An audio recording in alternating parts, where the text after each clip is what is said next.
Hello, Hot Gaming.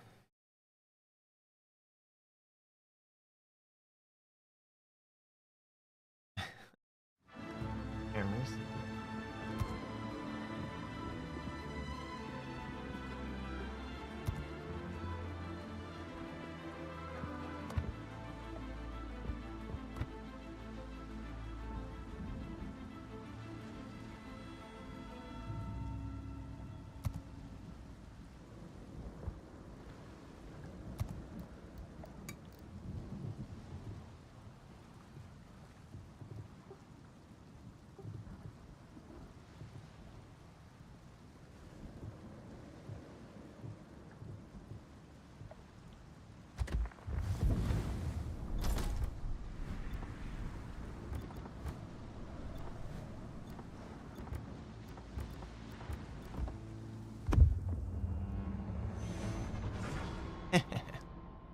Hey, James, how you doing?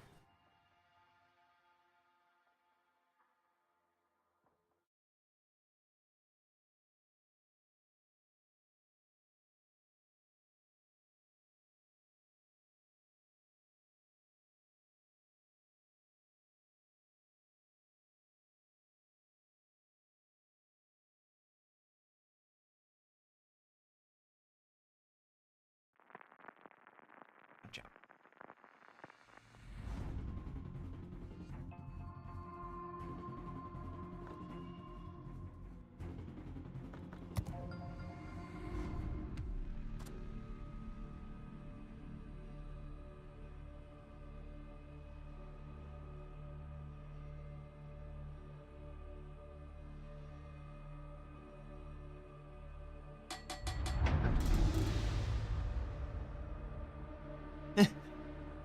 Ah, Hermes so silly right now. She's sitting in front of my computer screen, just totally doesn't care. What? Covering up the minimap. I'm trying to look on my OBS to see what the minimap is saying.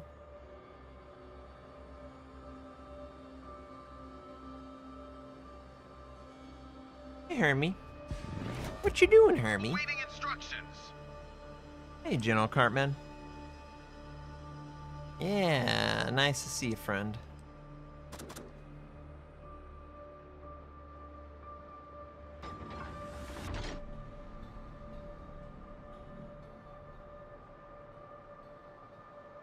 Refusé.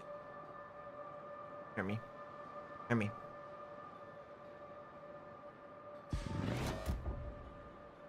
What you doing, Hermie?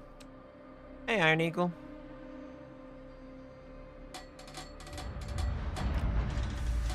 Careful, Hermie. I love you, Hermie. Enemy force detected.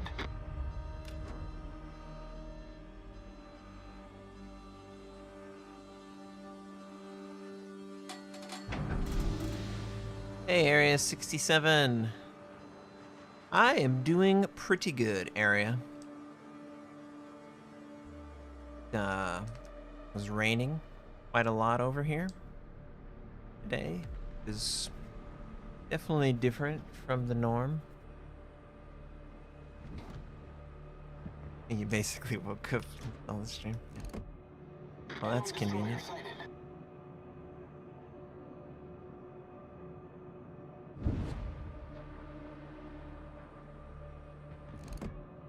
He fired off his guns, so I will fire at him.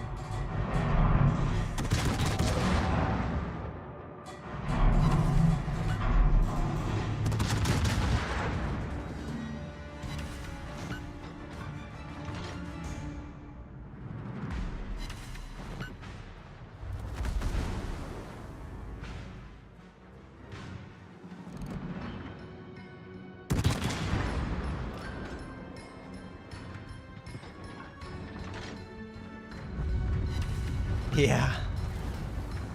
I feel like it's been years since I've seen a video done. Yeah, the video structure, I changed my living environment so much that I couldn't manufacture a video at the rate that I used to, and I didn't compensate enough for that, and I led to me falling out of like video making habits. Torpedoes, Oh direct god. front.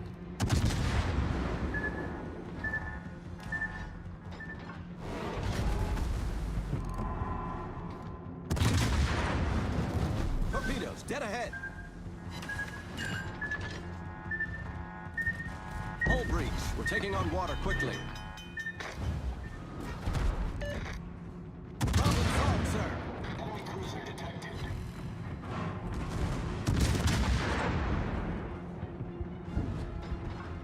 The ship is on fire.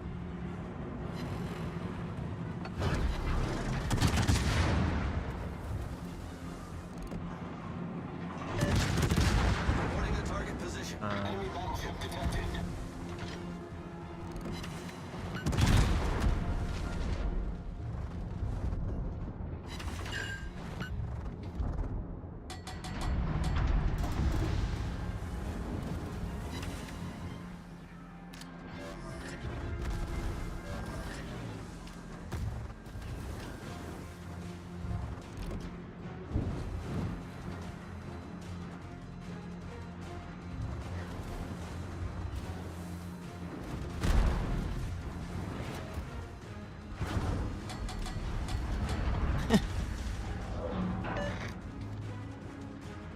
Alright, let's read chat. Now, it needs camp from the fluffy hair thing. Yeah, the kitty cat. Hermie.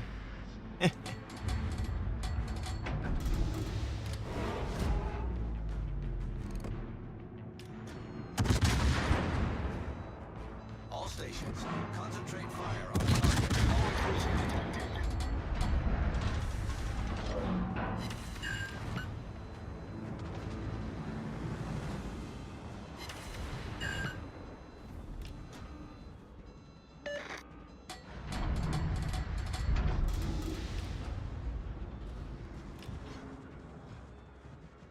Yeah, I love how passive my team has been over on this flank. I mean, it is the primary flank of the enemy too, but I definitely think that the DD should at least move forward. Alright, so we'll cap the base. I need to relocate because there's a Yumo that spotted me on my right side. Fletcher's out wide on the west. It's fine.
Okay.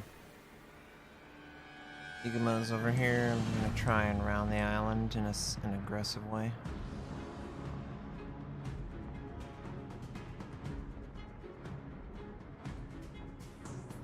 Schlieffen dead. Torpedoes to port.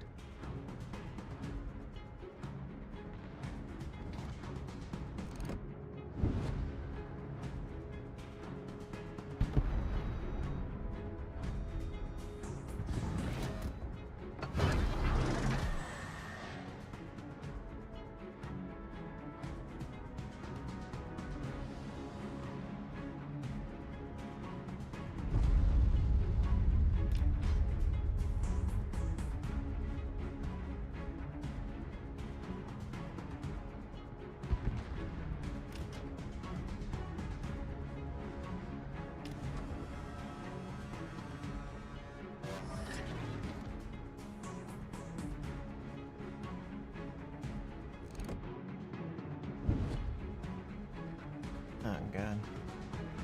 The Rune and the Puerto Rico are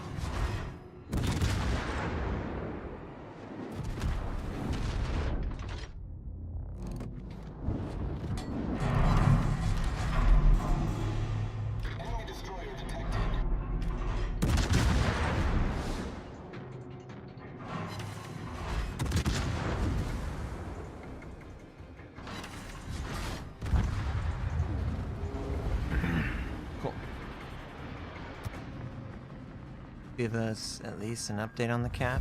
I mean, she's alive.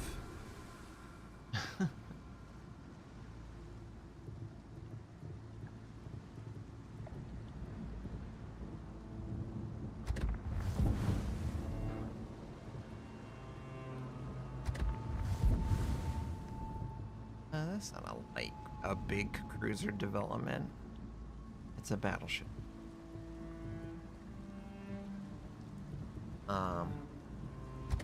So yeah, she's alive. I guess for me, I am of the belief that I would prefer to not have to showcase her. I don't know, I just feel like as much as I enjoy sharing my animals, I still feel like they probably don't enjoy it. So, yeah, for me, that's more important. Yeah, she's alright. Yeah, I don't know. I almost wish I never showed my cats. I almost wish I never did a camera.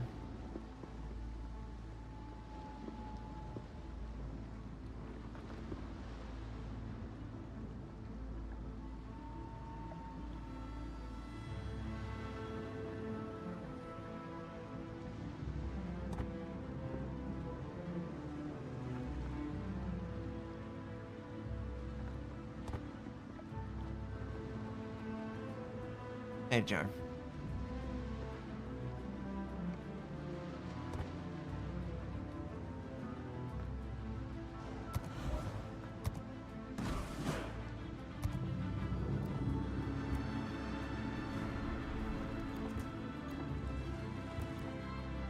The reason I don't use my cat cam is I don't want to use my cat cam.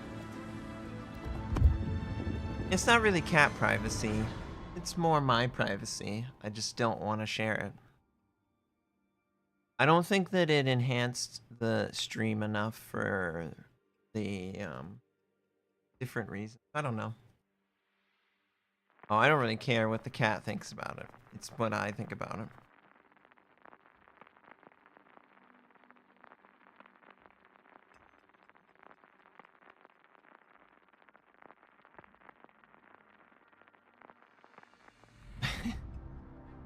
Yeah, I guess I just...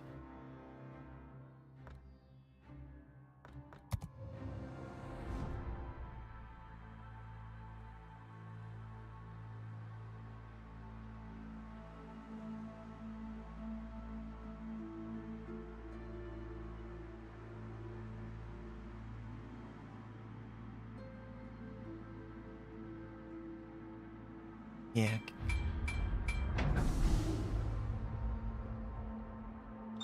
I just don't know where I want the camera to be. I don't really want to showcase myself, so I don't want to be on camera. That's not really why we're here. So then if we're not here for me, then we're definitely not here for cats, because I'll have to interact with the camera. So that's my logic in it. I guess I could take like little cat things that just involve them, but not during the stream. I've also changed my setup a lot because I just wasn't happy with it.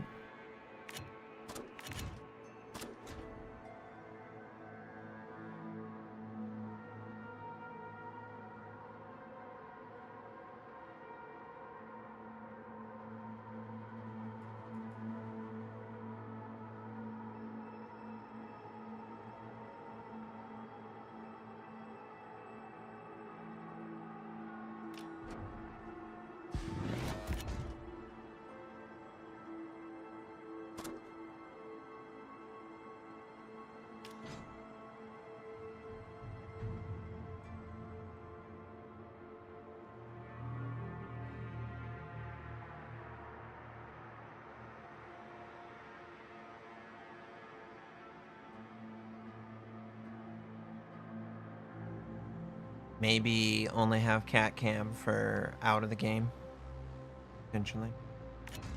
I don't know. I guess I just really don't like sharing myself on camera, and that's more important than anything else. It just feels like it's not who I am to be on camera. Hello, Barney.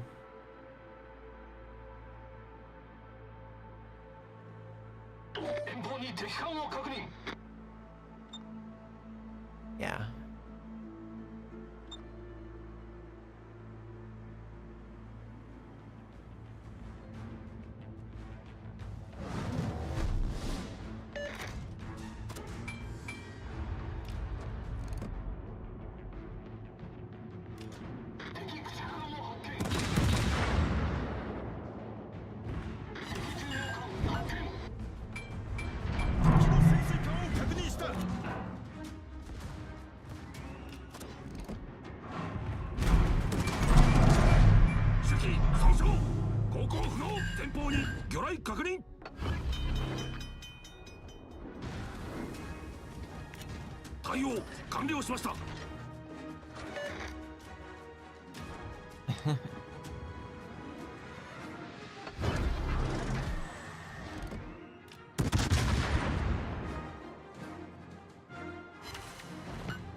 I've just been focusing on real life more than this.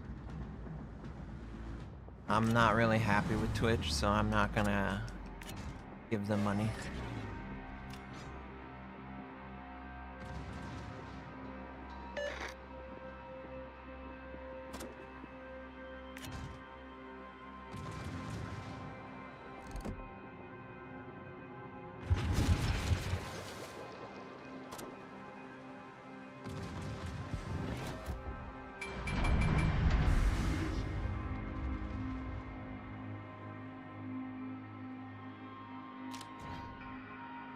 This Shima, holy crap. Alright, he finally went down.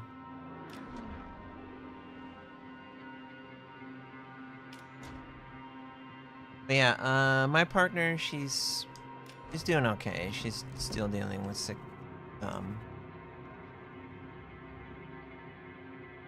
issues with her health. Just focusing on, you know, hoping that we have some cats with health issues.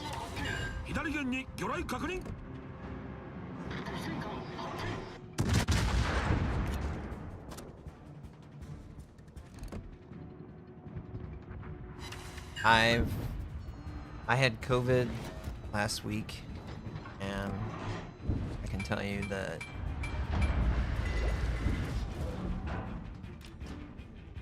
it sucks still. And I have tinnitus, so it made the tinnitus even worse than it was, so I've been having fun with that for 2 or 3 weeks.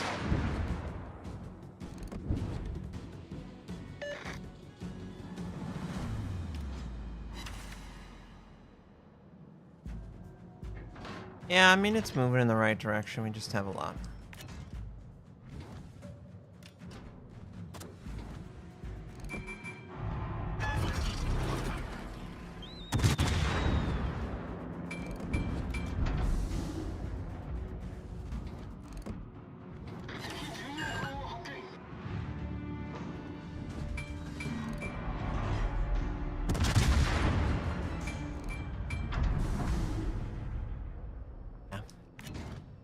It's just the way it is. I've also been dealing with a lot of like nerve damage on my pinky and my ring finger on both my hands. One of the things that my sew was dealing with is back. When she went in, they talked about this, and they said that there's a surprising amount of people that have nerve damage there, and one of the tests for it is take your ring finger and your pinky finger and take your other hand and try and keep your pinky and your ring finger close with your one finger, and then try and spread out your pinky and your ring finger with the other. And what you'll find is, if you have nerve damage, you won't have any strength in your pinky and ring finger, and like 5 pounds of force can keep them closed forever. So I've been dealing with some nerve issues related to that. They said that some Northern European, which is my background, there's apparently an extra muscle that's near your elbow or your wrist on a certain percentage of people who are Northern European background, and this muscle, while obviously having an extra muscle in your arm, means your arm's going to be more dynamic. Apparently, my job overuses this muscle, and this muscle's overdeveloped, and it's pinching my nerve in my elbow. So I don't know what. Hello there. Oh, I don't have range on you. I've been trying to work on it. Just, it really sucks when you don't have the nerves working the way they should.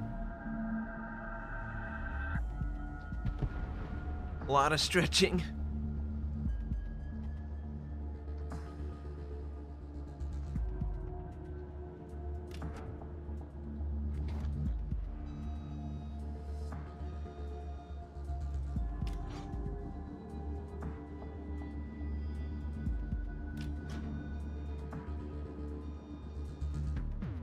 Hey, Mary.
A lot of torpedoes.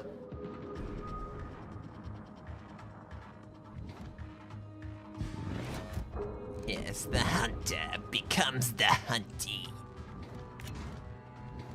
I have to be somewhat of a villain when it comes to hunting down submarines, because it is enjoyable to hunt the hunter. Many people now coming out with issues too. Keyboard on Mars? Oh,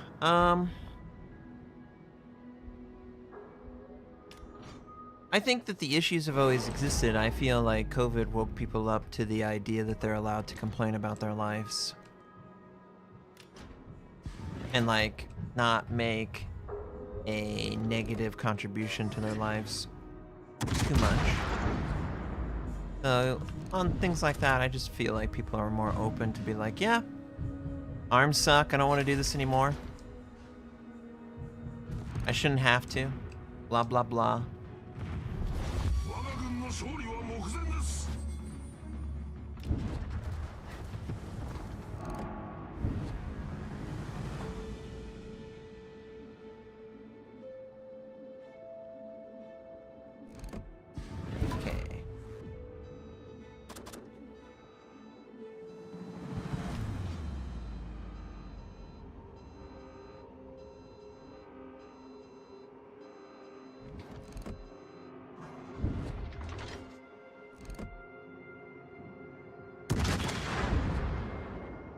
Unfortunately, I feel like society existed off of peer pressure to not complain about your existence.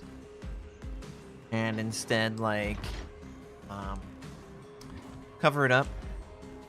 But I just feel like people are done with that.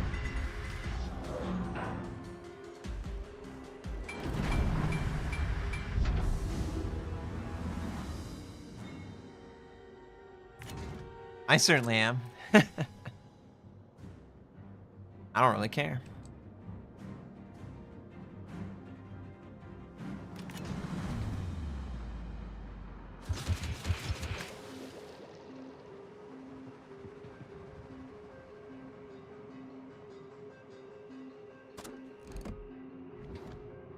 Over-rotate.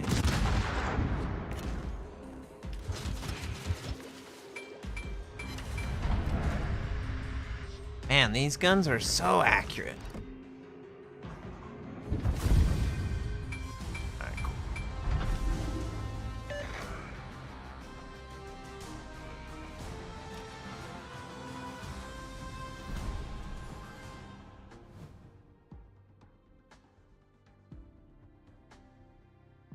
My favorite tier to play. I like tier 10 just because the archetypes are developed. I feel like as you level up, obviously the game is trying to introduce you to how to play certain lines, and I just feel like 10 it's really well developed. Obviously, I like 9, 8, but I think 10 has the most variety. So I can afford to run 10. So I know 10 is really expensive to run, so that's obvious. There's a reason why people avoid playing 10. But for me, the most compelling thing about 10 is that the gameplay loot that all the different ships will have is the most varied and the most difficult to understand because of that. Because there's always something new being introduced that just throws it all away. Which I like. You know, I could not imagine coming to this game and being like... It's kind of what World of Tanks was for me. I came to World of Tanks, I don't know, like 6 or 8 years after the game had existed. So when I opened up the faction screen and I saw the hundreds and hundreds and hundreds of tanks, I was like, I can't even imagine who could have all of these unlocked. And of course we have every single one unlocked here. Yeah, to me that's the thing that draws me most to the I like the varied nature of 10. Alright, so we played the Zao. The Zao was fun, high explosive. Let's do something completely different. Let's play a minnow. Bert Dunkirk.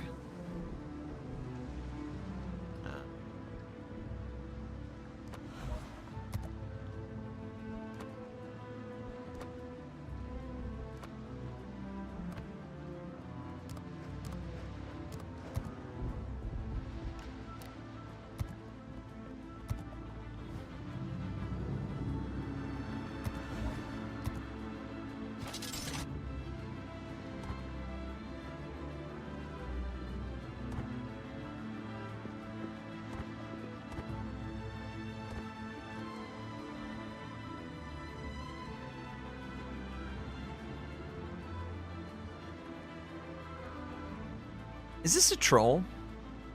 Why would the Minotaur ever want a secondary skill?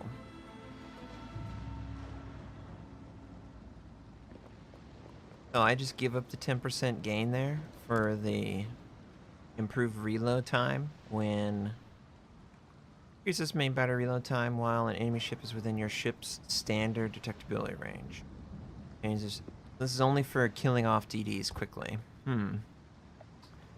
Well, you know, that might be useful.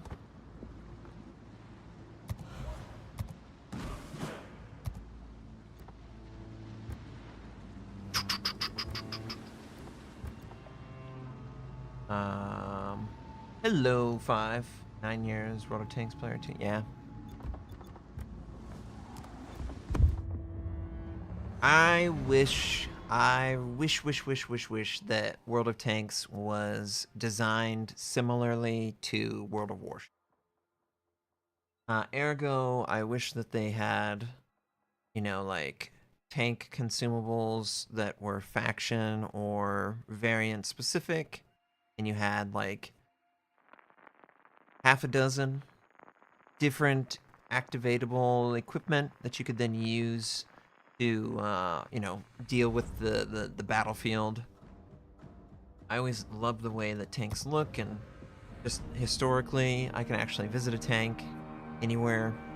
There's actually quite a lot of tanks hanging out around Texas, funny enough. So yeah, I was initially drawn to that, and then they talked about this, and I was like, oh, well, that's cool too.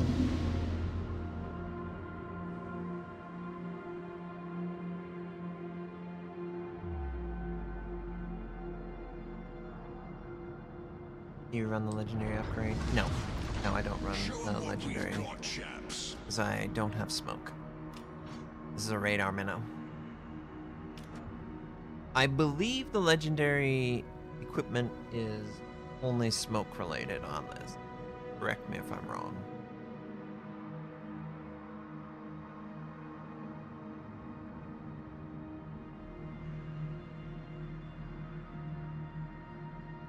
I guess I don't have radio location. I should pick up radio location. So instead of the reload bump, I should do radio location.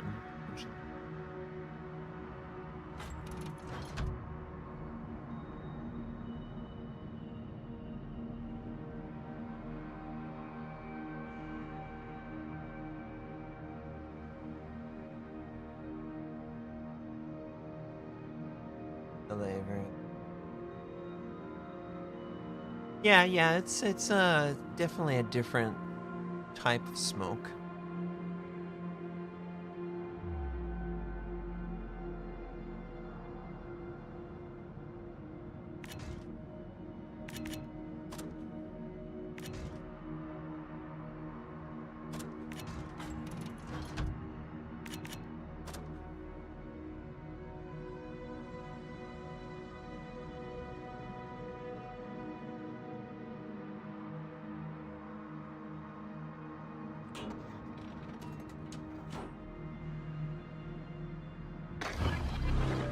Enemy force sighted on the horizon. Enemy battleship sighted. Enemy submarine in sight. Enemy cruiser sighted.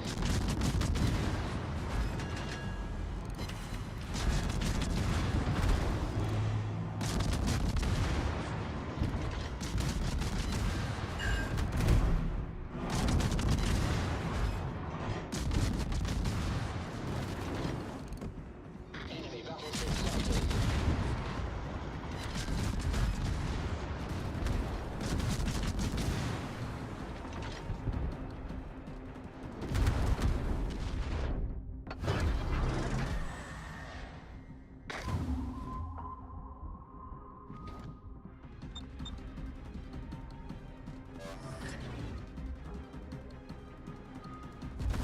Fire! Problem solved, sir. What do you think about the Brisbane compared to the Minnow? Torpedoes direct front. Torpedoes to starboard. Torpedoes dead ahead. Torpedoes to starboard. Torpedoes astern.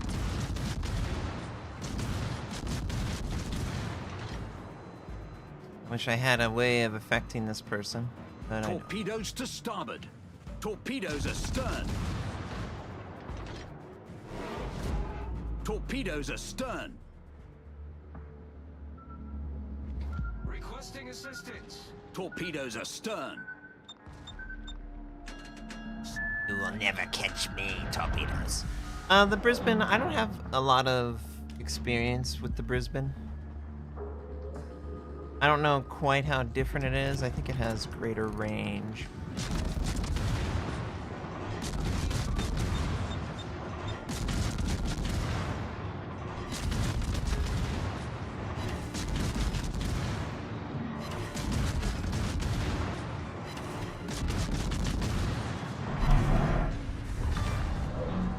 We sank an enemy destroyer. Okay.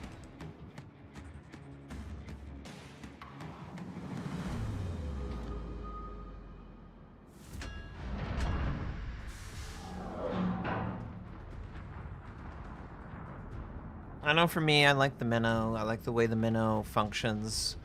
It has really good maneuverability. Its torpedoes are surprisingly effective. You know, it has a lot of really great.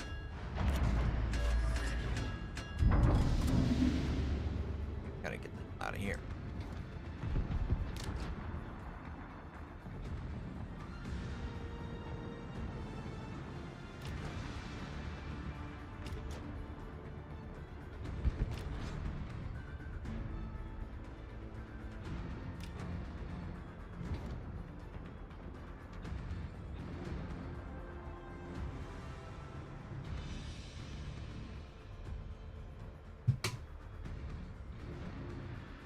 Travis.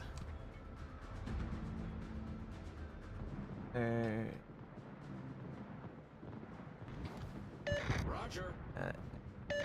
Hey, Submarine. Is there a perfect tank in your at its role? Oh, so in World of Tanks? I don't know enough about it to make that kind of opinion.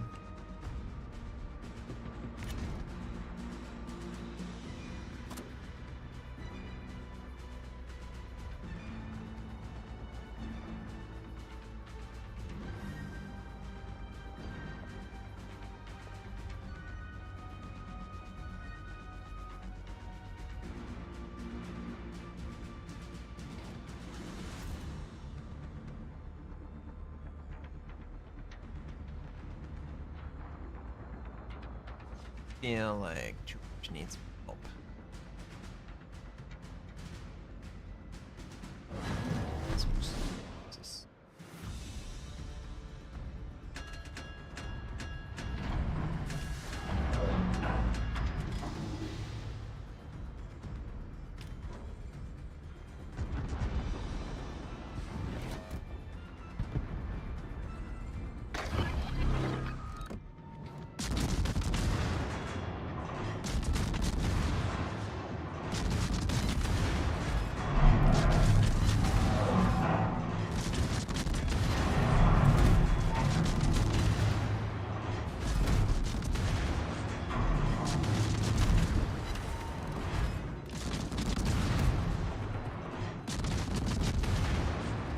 Travis, what are you doing?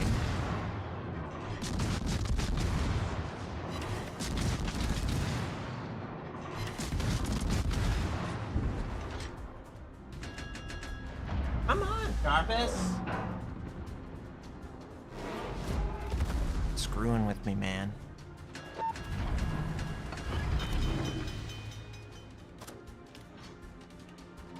Problem solved, sir. He's like jumping up and down. He's got to get my attention. Why aren't you petting me? What's your problem? I'm just, I am doing this. I'm doing.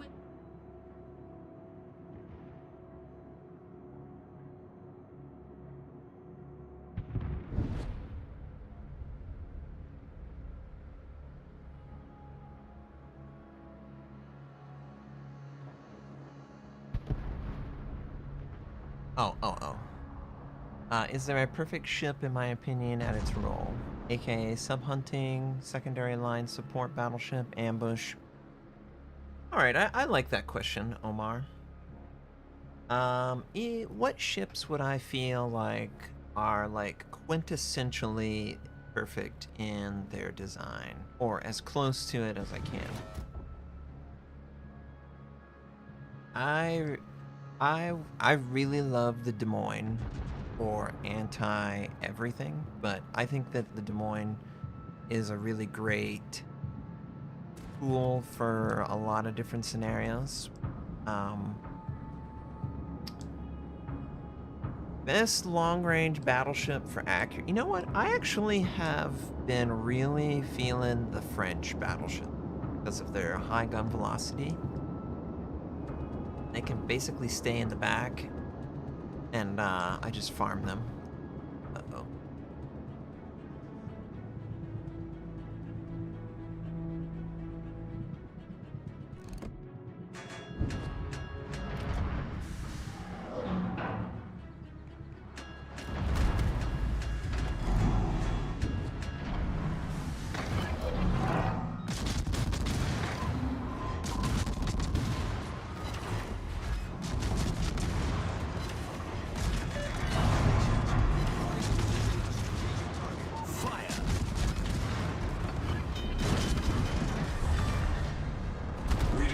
destroyed their destroyer.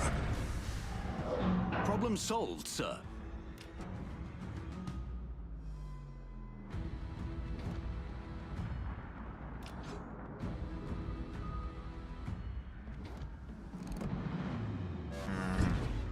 I wish I had a way of damaging that guy right there, but I couldn't. I had to invest it in that Shima just to kill him off.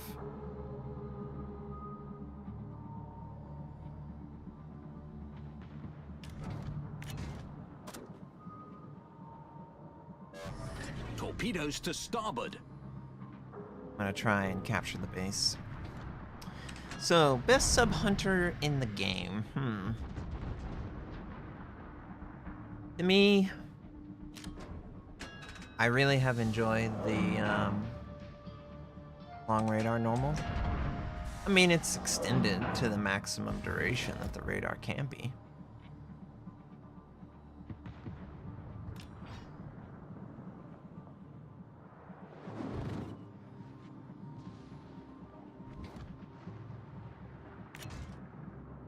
Torpedoes to starboard.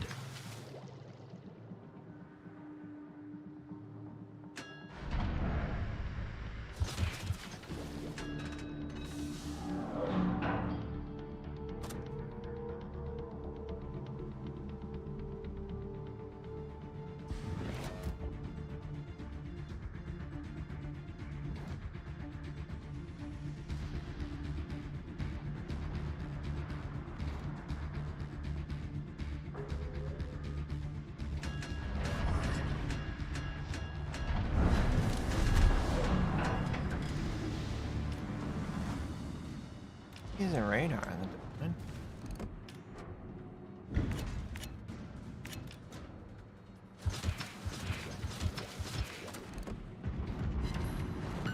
Enemy cruiser detected.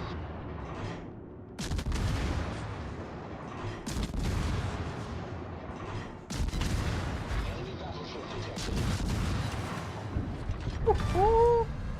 We sank an enemy destroyer.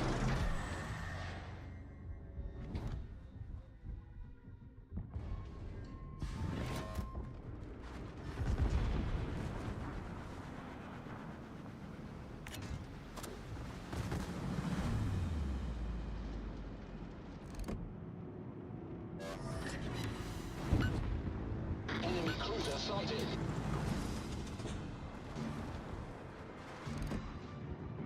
Enemy battleship detected.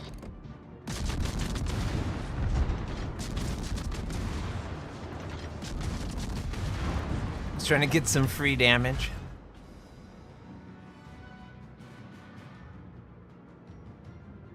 Whew.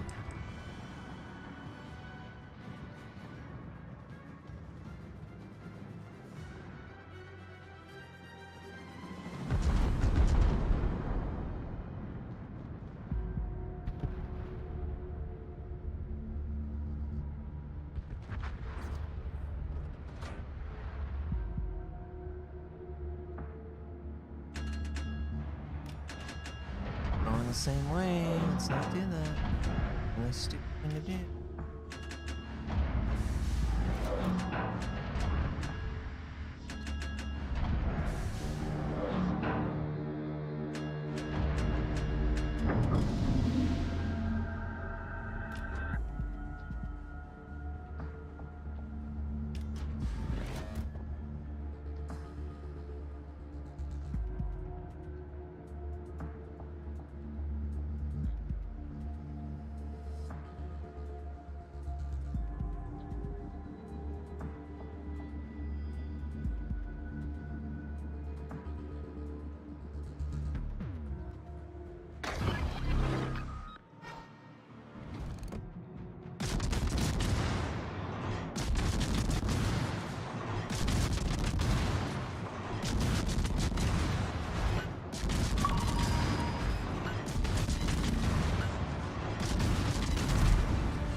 Torpedoes to port.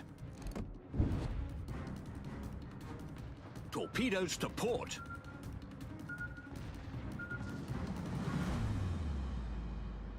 All right. Cool. Made the Des Moines less interesting. Unhealthy.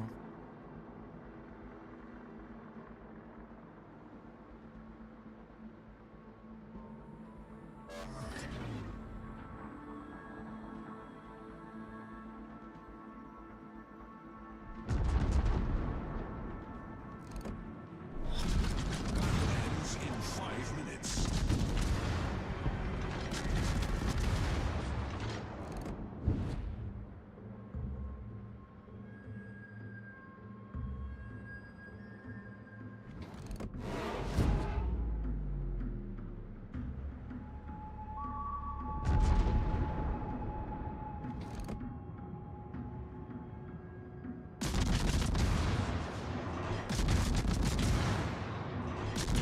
Torpedoes to port.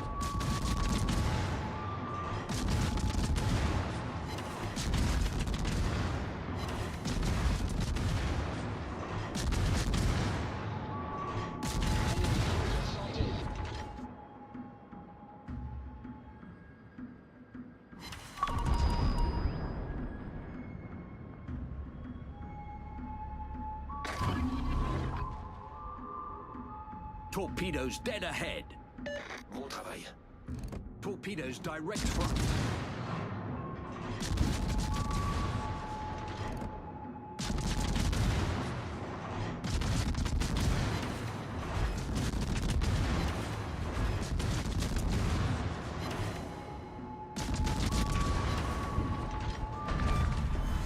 We sank an enemy cruiser. Alright, alright, alright.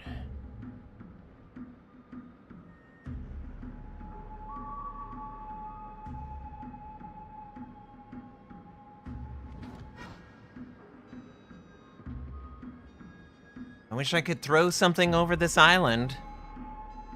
Ah, the depth charges.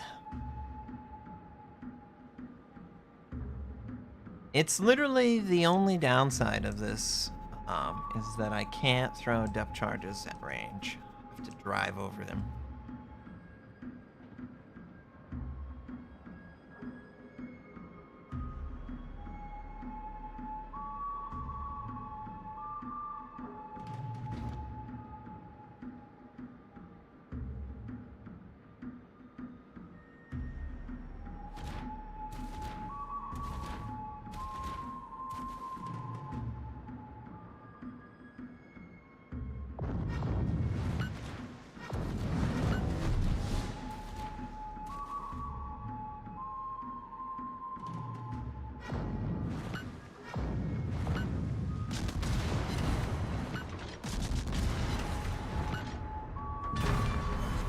Enemy submarine sunk.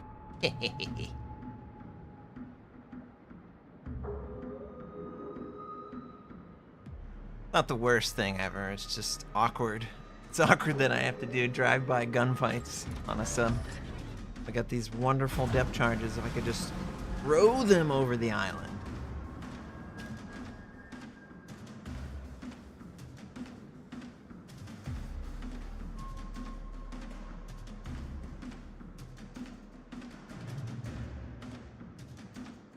Thank you guys for tuning in to the stream today. I really appreciate you guys hanging out. Today's stream is just a little bit of a hangout session. I'm just going to be playing a couple hours of warships and obviously showcase some fun matches. My intention is to work on a long form video after the stream that I will put out hopefully tomorrow, but we'll see how that goes. Yeah, getting the Kraken. So it's always nice to get the Kraken on a sub.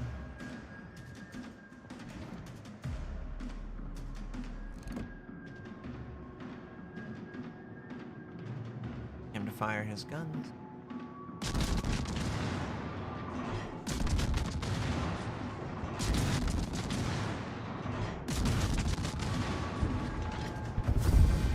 All right. Well played.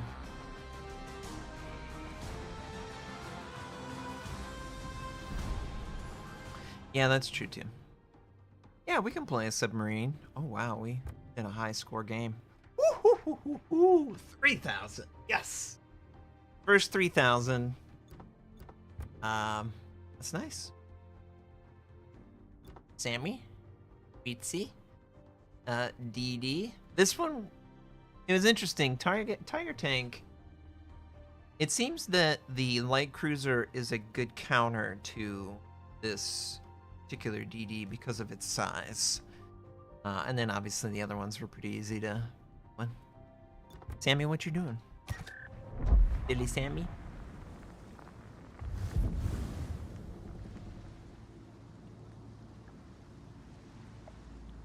Alright.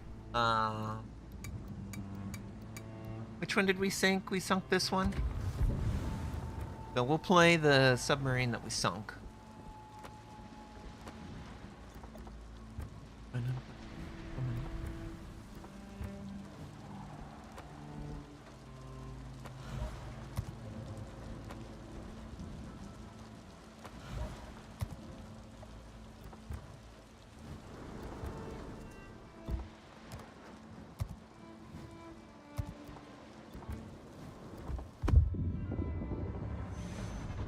I'm gonna insert an ad right. Oh.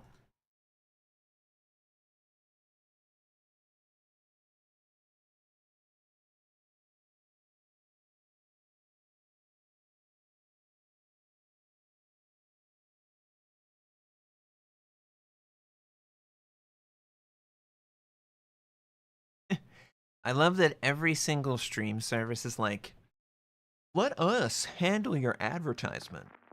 We know it's really hard for you to pay attention to run an ad when...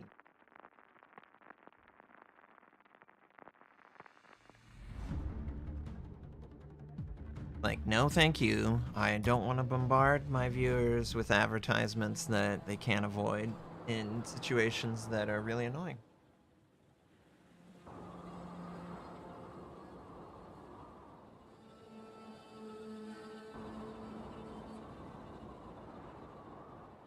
Yeah, Kitakami.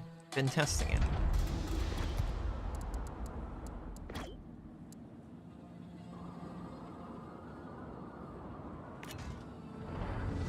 Oh gosh, we got cats. General quarters.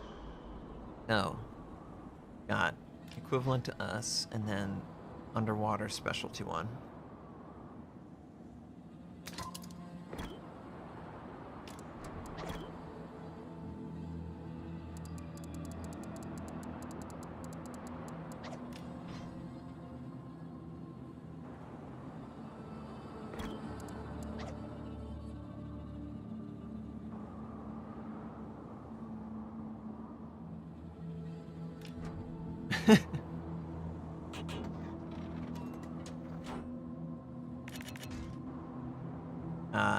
I watched Euros, how to play submarines and how to counter submarines.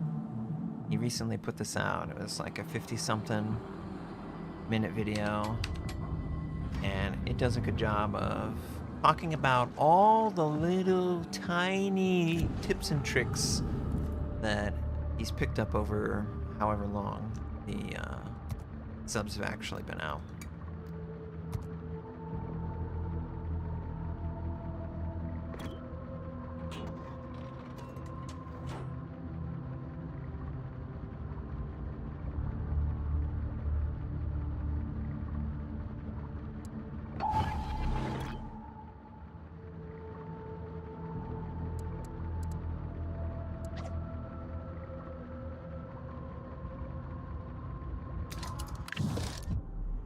Enemy force sighted on the horizon.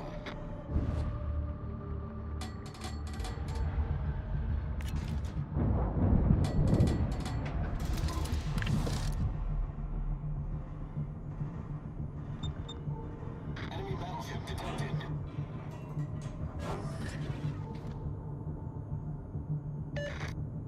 Torpedoes to starboard. Torpedoes to starboard.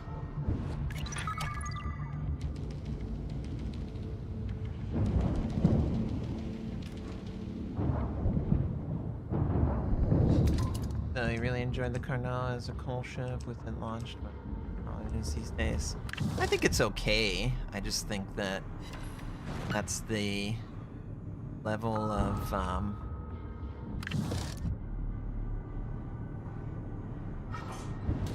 expectation these days I have for ships. Is Torpedoes astern. they're okay. Torpedoes astern.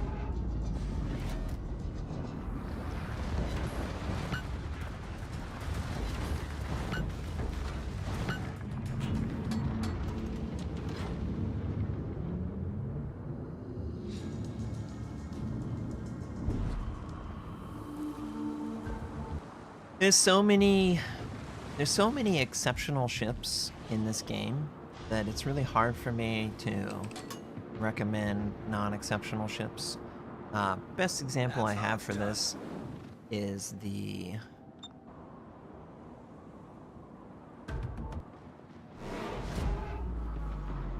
British submarines Concentrate fire on are the enemy warship. just a weak submarine line. Just straight up are not as good as they could potentially be. And if you are playing them, you basically are just playing a weaker version of like the class itself. Torpedoes to So there's a starboard. lot of instances Torpedoes dead ahead. in the game that are similar to that, where it is Torpedoes to starboard. more or less Torpedoes dead ahead. there's either something freshly introduced Torpedoes or to recently that creates like a really extreme outcome. Like the G Dansk or Dansk, that one has radar and smoke.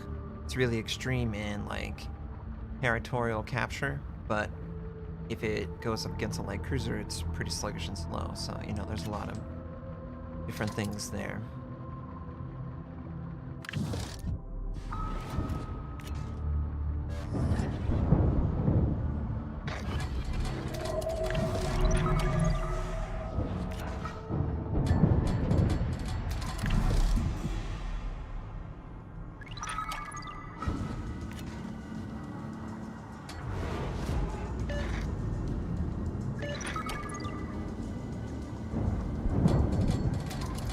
Commander, we've been detected.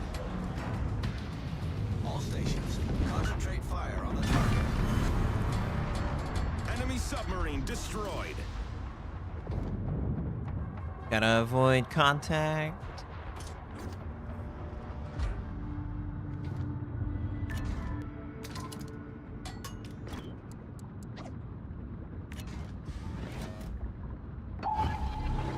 All stations, requesting fire on the designated target.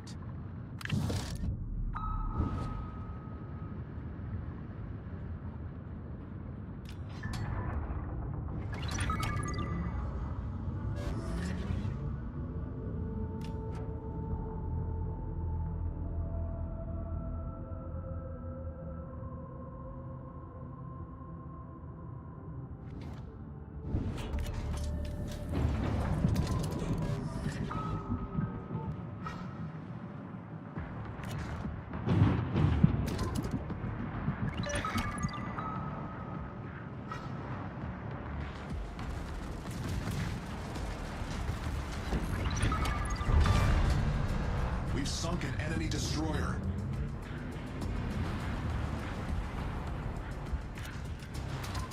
All right. We're gonna turn this ship around and we're gonna capture A point. But yeah, I watched Euro's video, and there's a couple things that he actually highlighted that I did not know.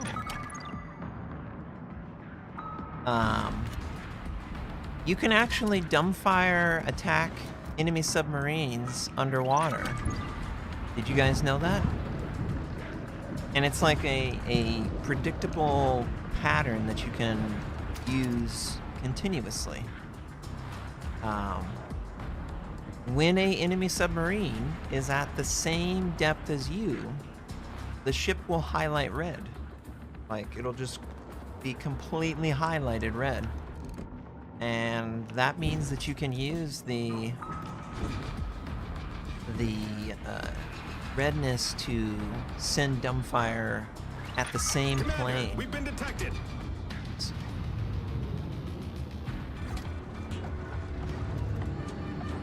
Commander, we've been detected.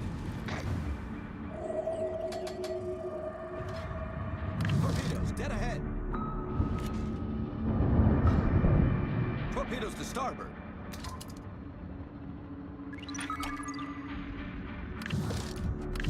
Enemy submarine in sight.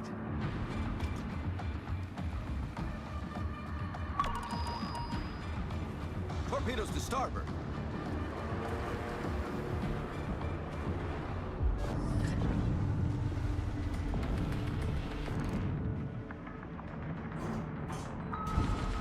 Commander, we've been detected.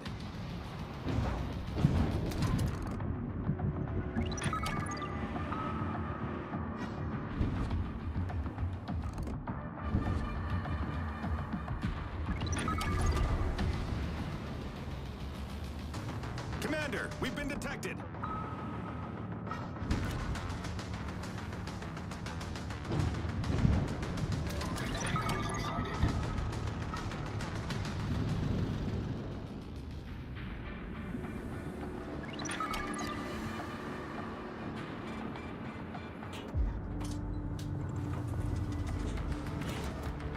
Torpedoes to starboard. Torpedoes to starboard. Torpedoes to starboard. Torpedoes astern.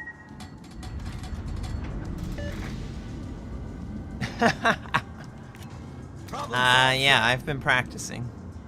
I think I figured out how they're played.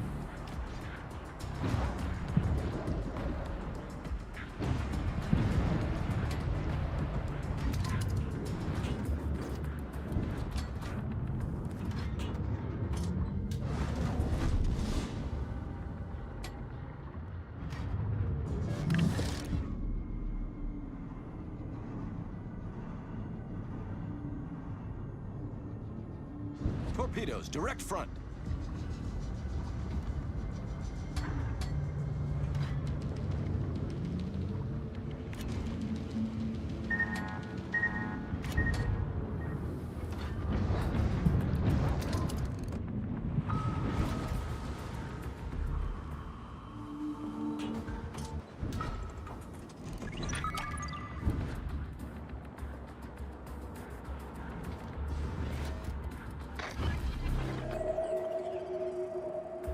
Commander, we've been detected.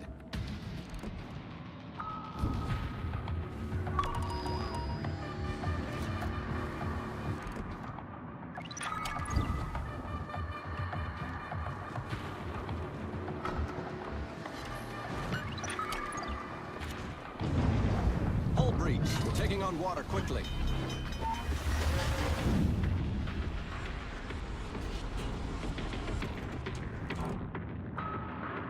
Torpedoes to port. Torpedoes to port. Problem solved, sir.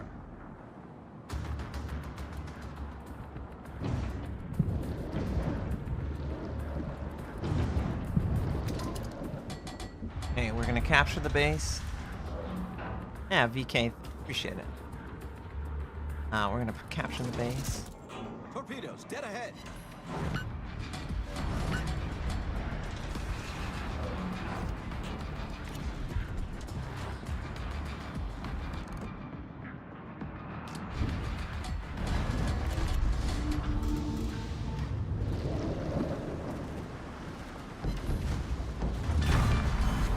Enemy battleship destroyed.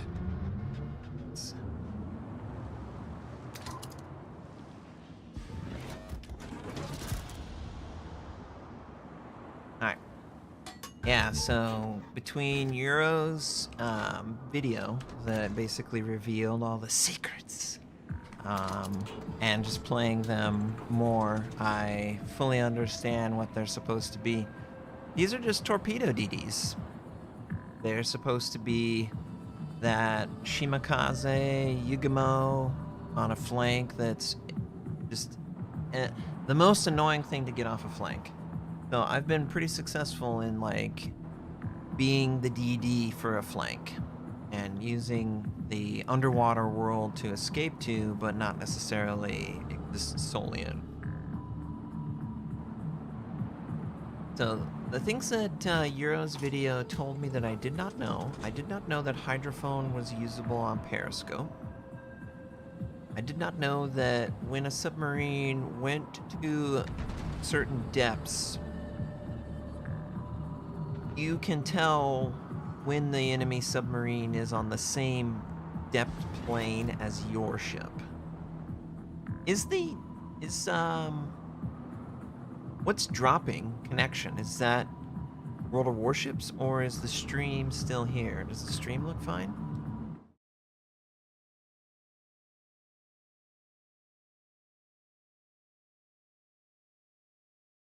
I think it is. Okay. Yeah, one of the cool things is the submarine will highlight red if it's on the same submerged level as you. And what you can use that for is you can actually dumbfire torpedo them at point blank range underwater.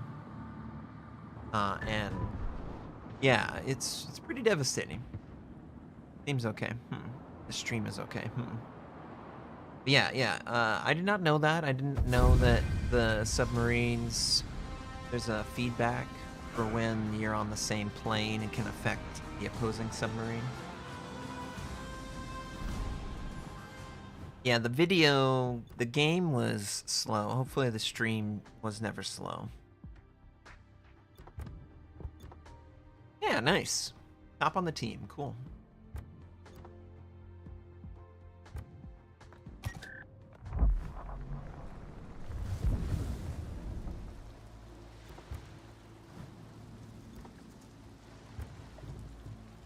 Yeah, I really have enjoyed that play, and it's helped me a bunch.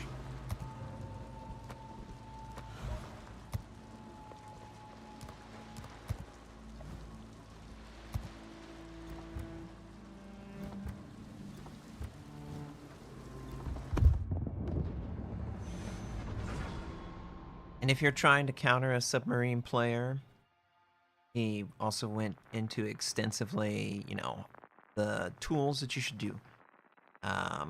One of the best things that you can do as a submarine player to counter a submarine is to attempt to take away his surface fleet before you can go after him. Because remember, there's like a 4 or 5 minute intro where you can't actually detect him underwater forcefully.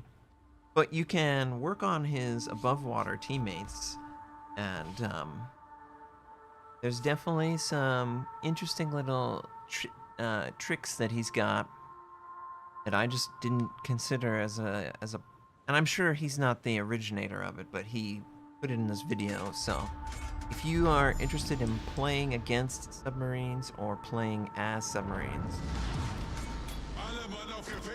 you should definitely consider checking out the video. The range on the sub surveillance.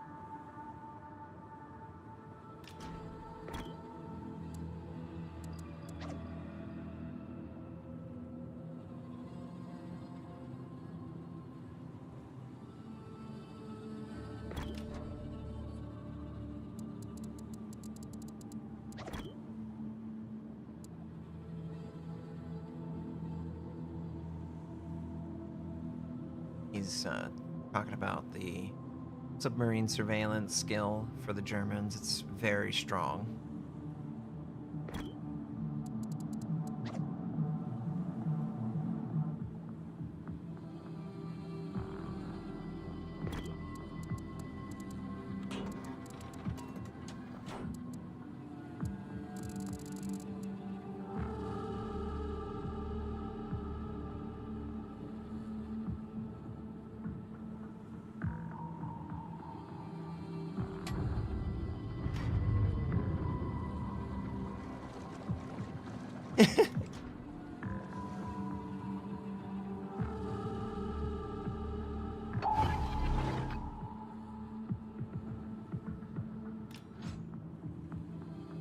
Have I been practicing CVs too?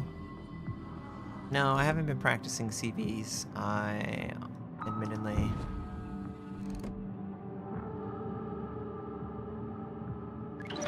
Gegnerische Streitkräfte am Horizont gesichtet.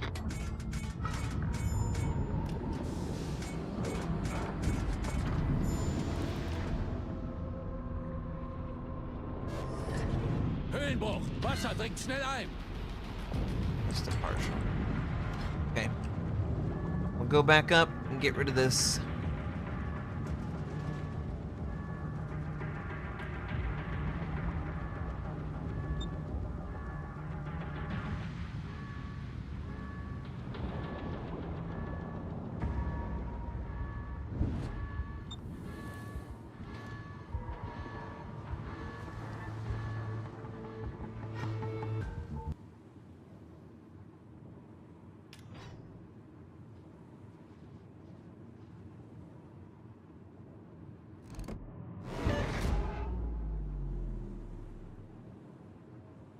You're a brave dolphin just hanging out next to my sub.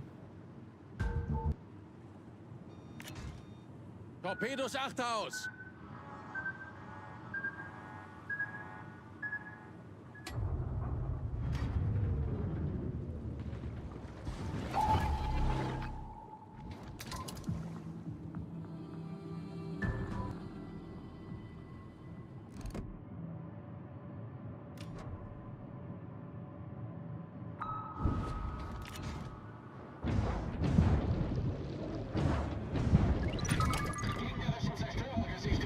Whoa, whoa, whoa. Alle Stationen. Brauche Feuerunterstützung. Achtung, melde Below water, Zielposition. below water, below water. Kapitän, wir wurden entdeckt.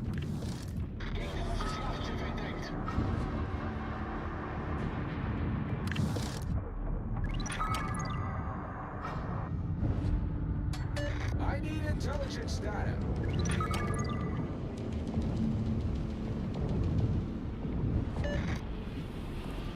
Ooh.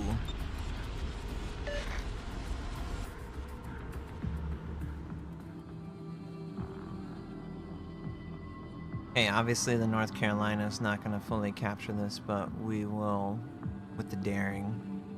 Unassuming fishing boat. Well, the unassuming fishing boat just sunk that sub.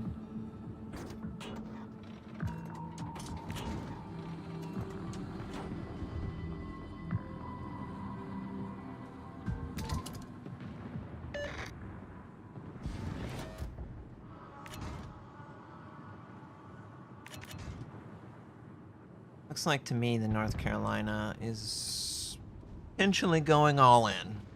So we're gonna go all in on him.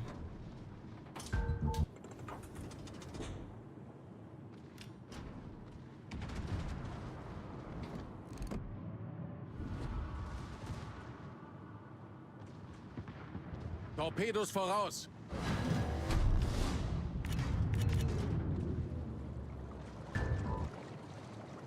Torpedos direkt voraus.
Kapitän, wir wurden entdeckt.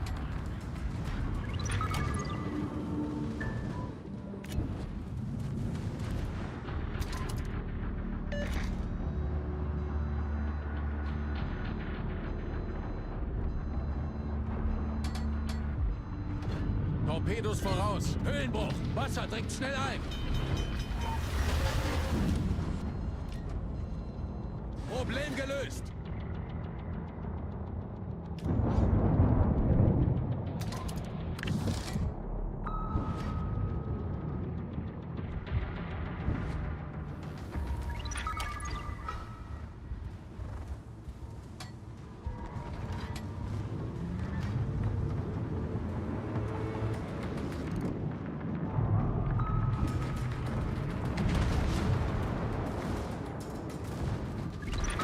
festgelegtes Ziel konzentrieren.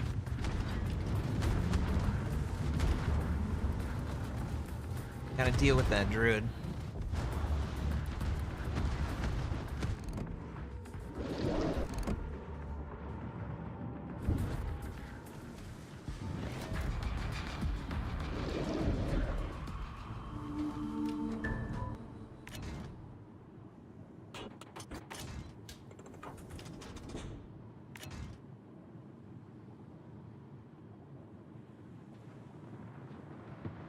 I need support.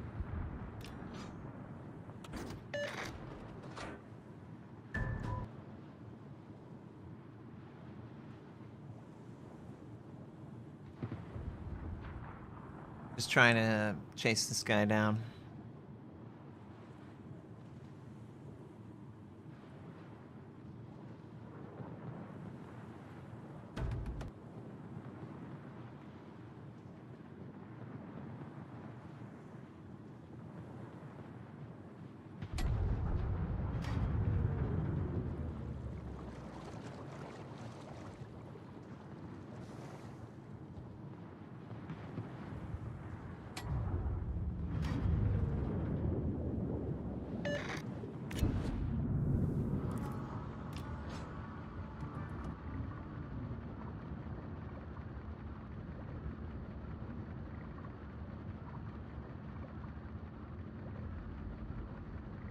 Man, he's gonna die so quick.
Hopefully our torpedoes catch up to him and do some damage.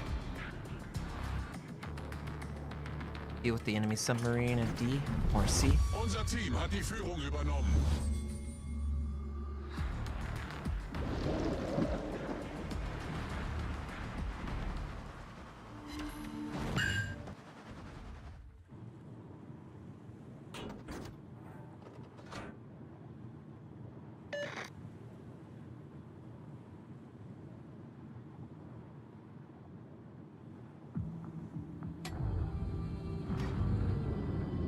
Hydrophone and periscope.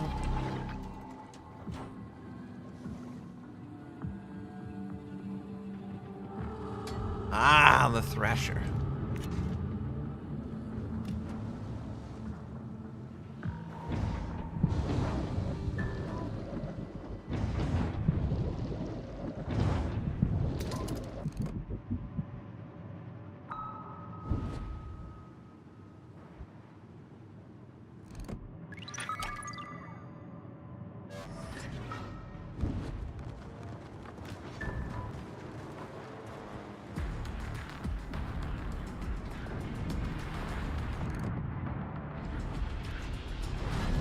Unser Sieg ist in Sicht.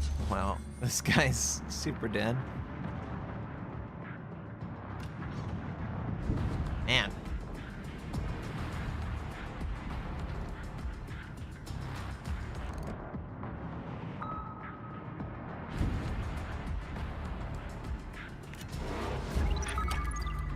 It's been running after the enemy retreating. If I were this guy, I would probably go this way.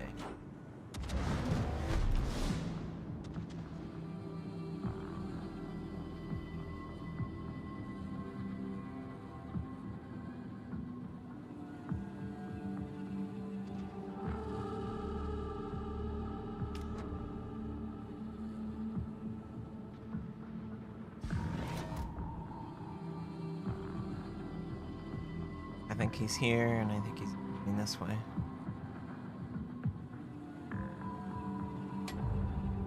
Okay, so we're gonna just set up a hydro.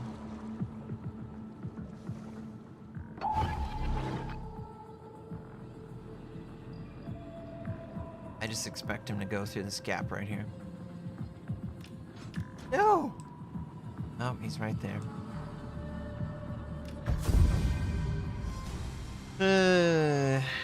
Well, team won, but it was a huge stomp.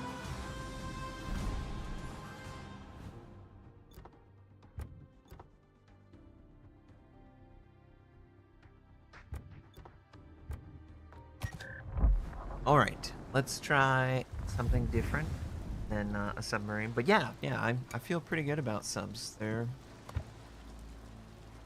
figured out how they are effective.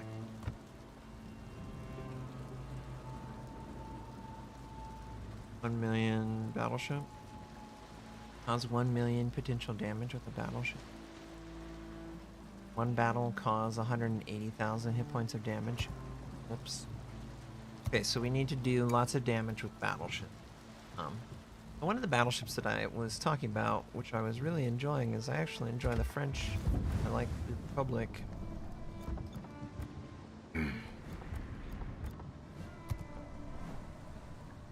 It would be a great matchup if it was an aircraft carrier. That's one thing that's good about the Republic and the Bourgogne is their AA is not the best, but it's above average. So isolated by yourself, you could potentially defend yourself. You have great gun velocity with great range, and on the Republic you have the 431, so you can overmatch a lot of cruisers, and that's really good. You got good HE. So yeah, I've been really enjoying the French. Oh, a standard battle.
Boost des moteurs activé.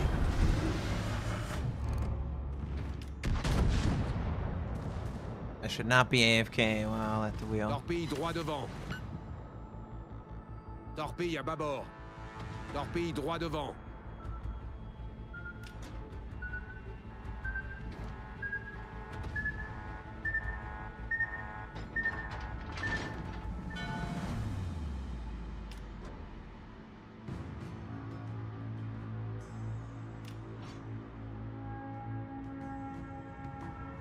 want to like move the Smolensk too much. I want to help him. Alerte incendie.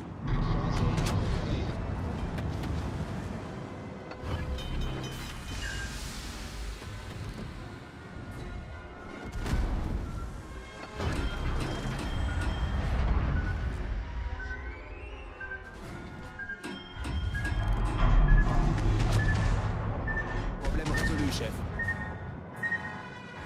These slow-ass torpedoes pass by. Nice, they got the Des Moines.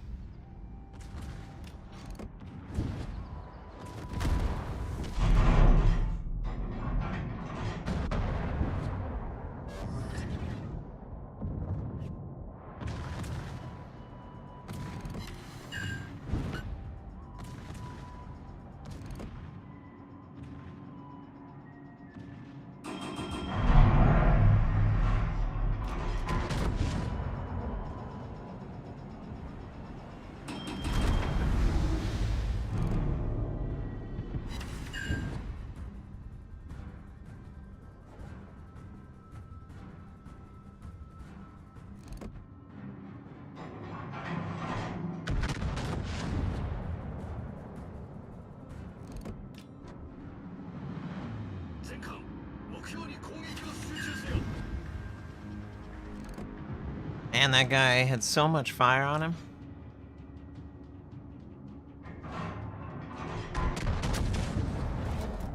Okay, we'll get another fire. Rotate all the way around. Nice.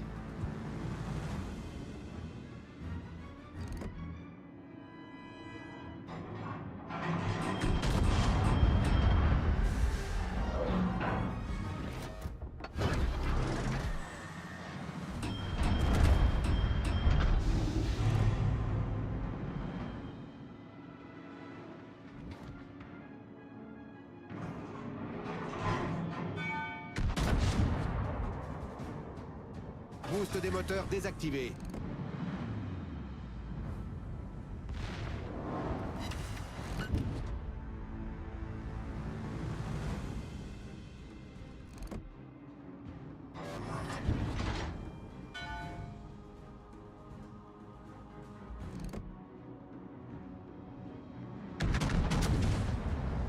Hopefully we got the shot off.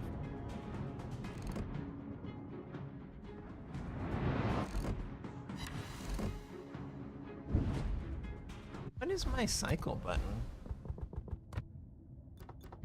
Battle observation. Cycle.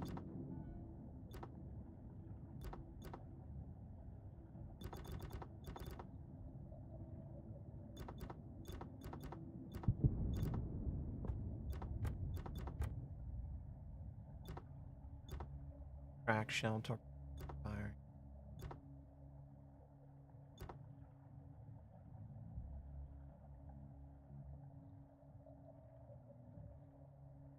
Change position.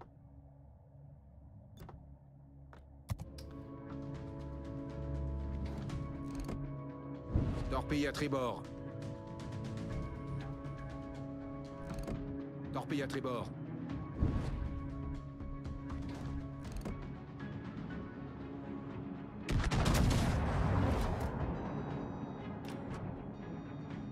Croiseur ennemi repéré. Cuirassé ennemi repéré.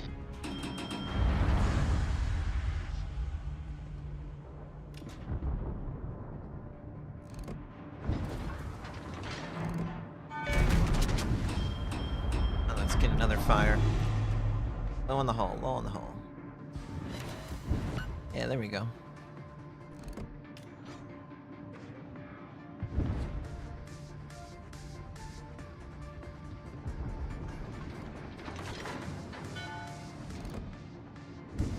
Of course he stops my fire from killing him.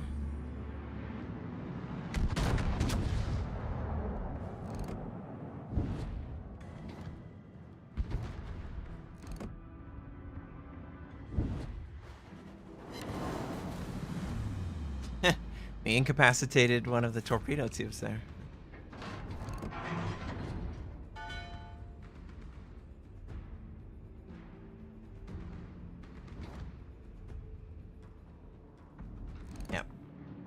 HE's spamming to death.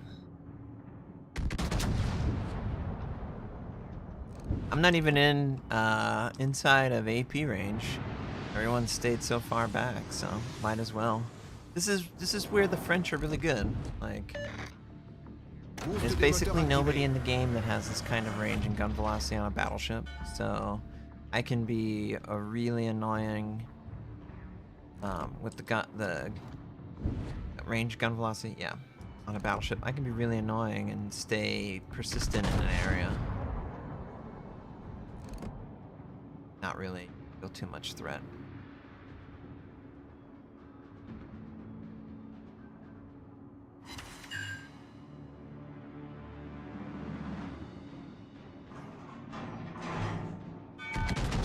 Well, I mean, you can AP, it's just I'm not at AP range. I'm really more at high explosive range.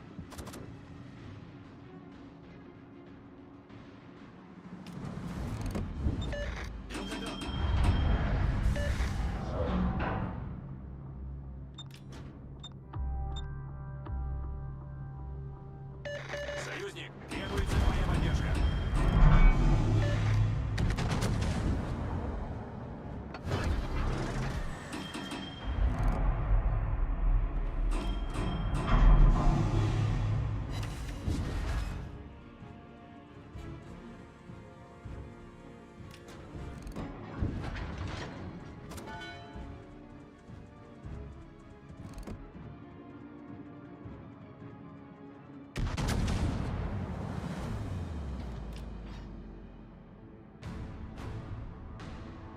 AP range? AP range is the same as its HE.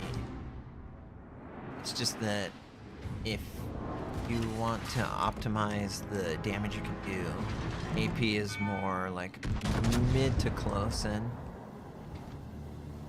Obviously, if the target's soft, then it doesn't matter, but in a battleship scenario, if they're bow in, HE, set it up, and then if they ever get in close because they're frustrated, AP to finish it.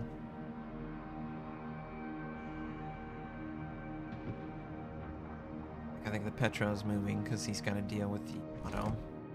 Might run around this. If I can locate my shells on his nose, I can overmatch him.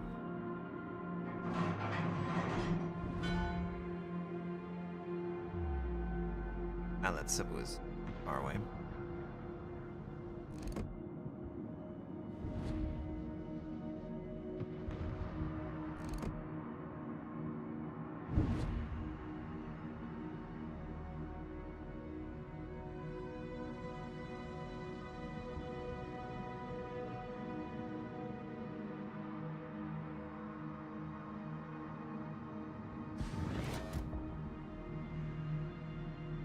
Looks like the Vermont is committing to moving to the east side.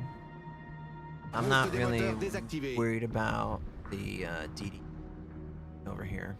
Holland's here too, but if I can rotate around and maybe keep the Yamato alive, that would be valuable.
You gotta go for the bow when you're firing on these gonzos.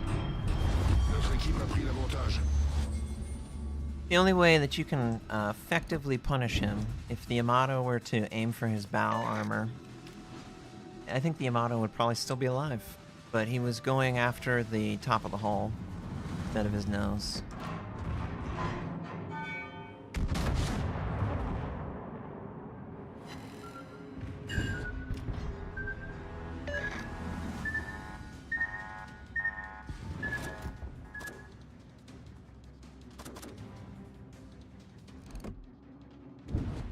Team is over here on the east side.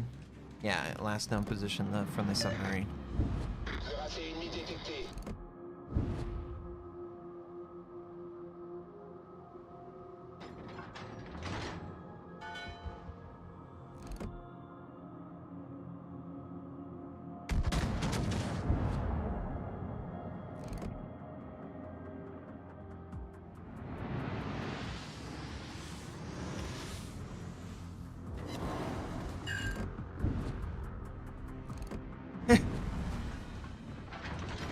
Damages torpedoes for good measure. Boost des moteurs activé.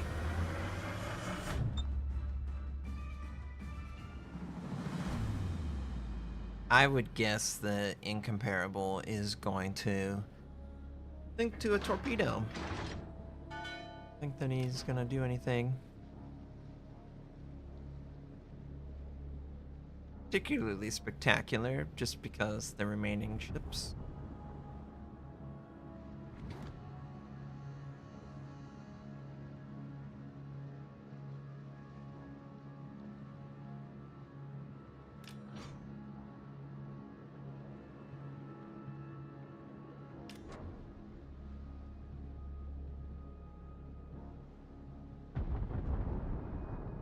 They're gonna machine gun this guy dead before I even see him. Oh, jeez.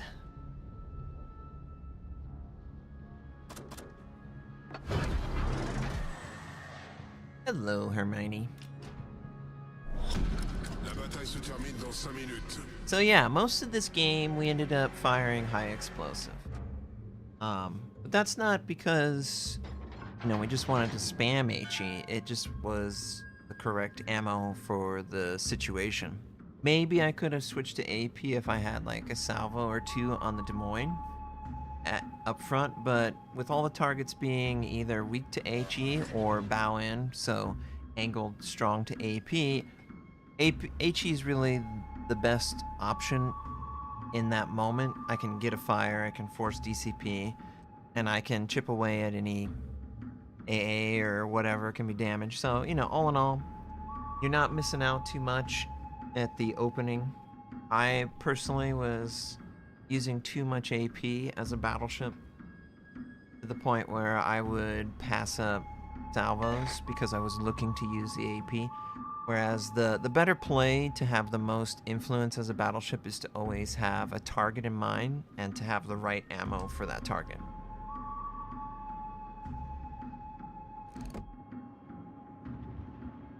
Destroyer ennemi repéré.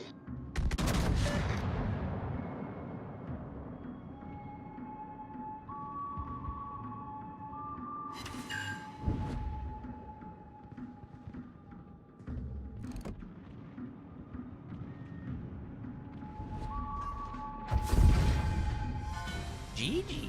Well played. It was a crushing defeat for the enemy.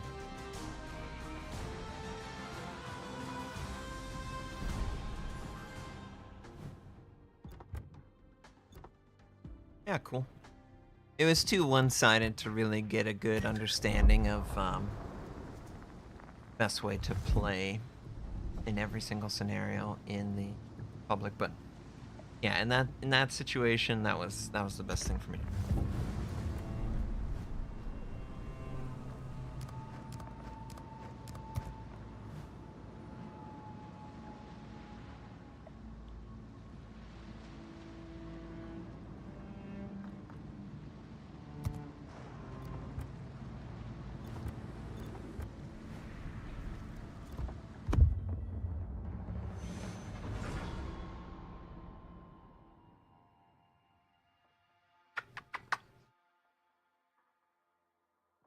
Oh yeah, Herm. Get the kisses. Get the kisses, Herm. I'm gonna run a ad break here. Yeah, the kisses. Those kisses, Herm, they're gonna get ya.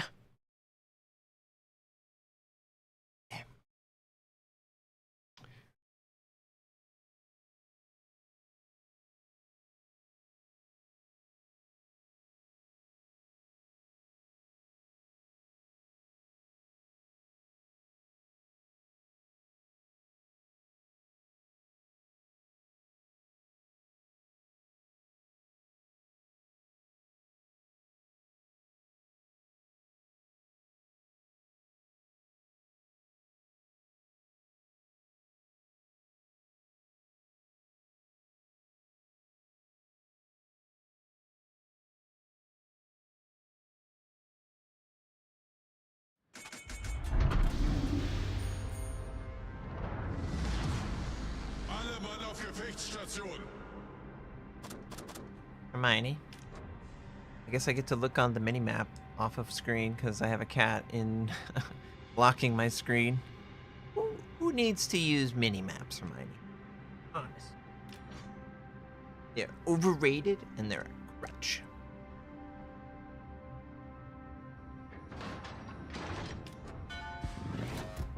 Warte auf Anweisungen. Ende. Bien reçu.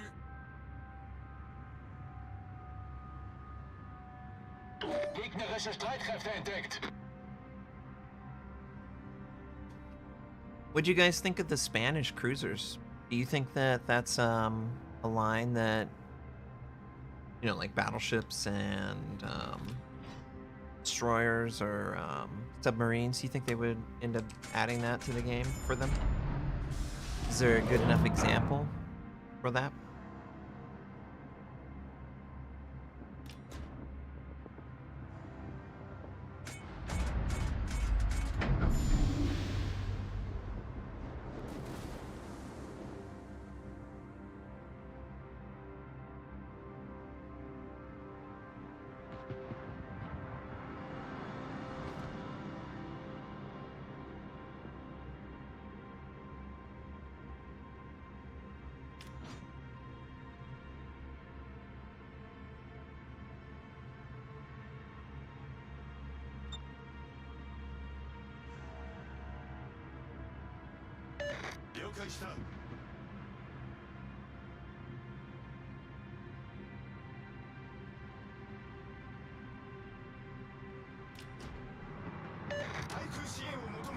Bestätige.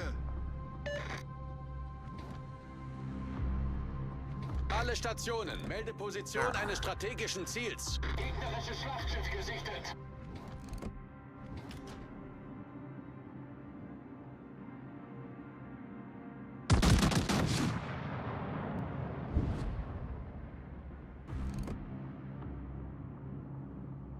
The bear.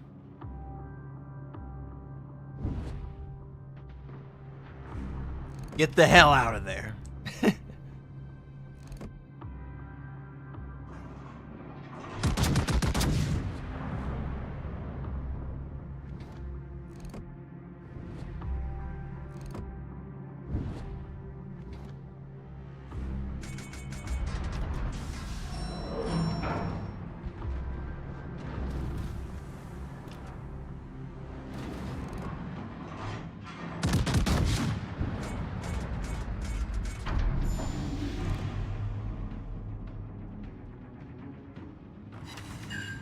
Feuer auf gegnerisches Kriegsschiff konzentrieren.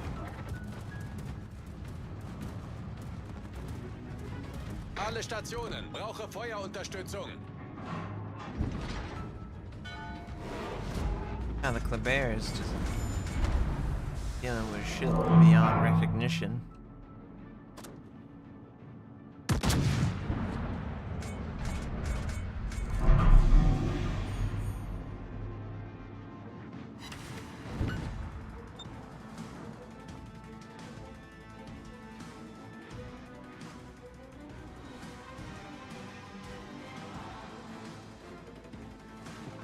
I love you, Herman.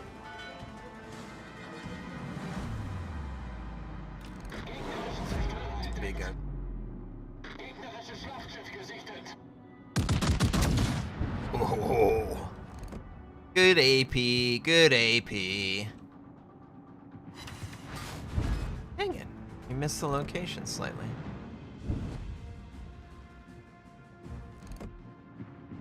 Ooh. Well, now, yeah. Good. Hey, at least his legendary commander activated, and he got faster secondaries for like half a millisecond. Guess that's a. What would half a millisecond be? What's the measurement that drops? Is it a Newton? Torpedos direkt voraus. Newton second? It seemed like it Torpedos voraus. activated and then deactivated all in one breath.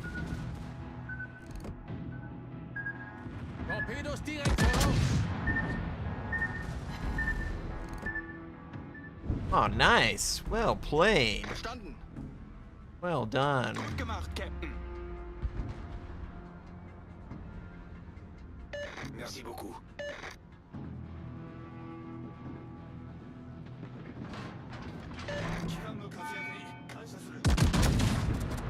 I think I'm gonna switch to high explosive in this situation. Nanosecond. Yeah. Merci beaucoup. Okay, Roger. Verstanden.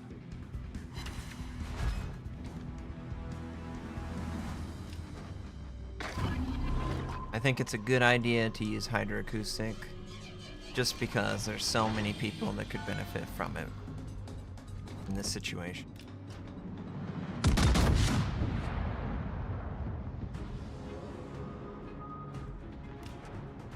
Yep, here we go. Cross torpedo.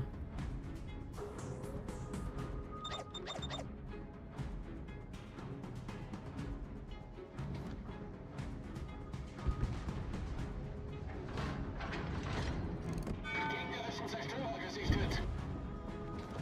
Alle Stationen, brauche Feuerunterstützung. Alle Stationen, melde Position eines strategischen Ziels. Alle Stationen, Feuer auf das Ziel. Ah! So close.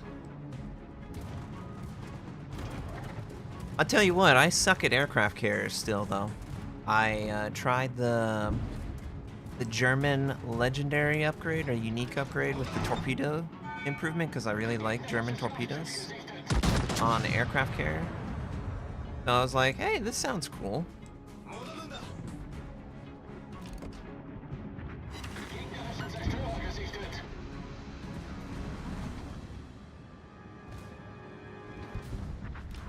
Cool. Let's capture the bait. Belle partie. Alle Kräfte, diesen Bereich erobern. I'm gonna snake it out over here.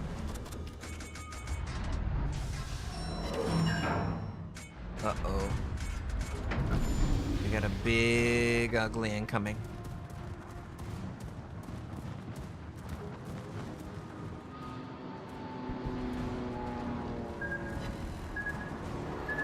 Of course. Wouldn't want to shoot down and have Wir haben useful ein Lenkrad damage. der Wasserlinie. Wir laufen schnell voll. Wouldn't want that.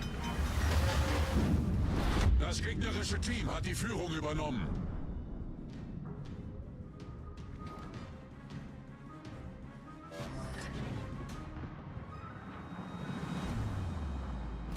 Problem gelöst.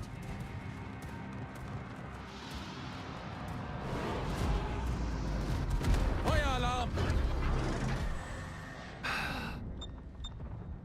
I hate the super aircraft carriers.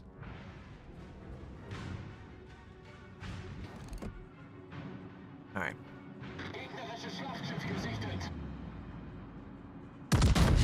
That's probably the most annoying unit in the game to me right now is the super carriers.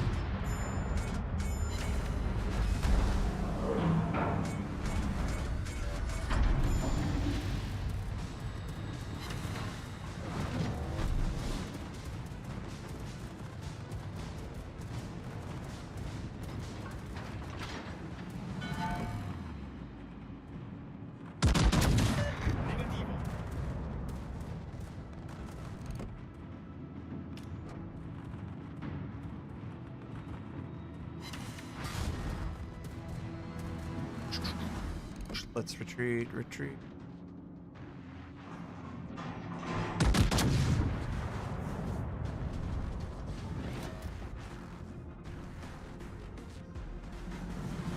Oh, we gotta work on the clip there. Oh, he's gonna kill our super carrier. Bien reçu.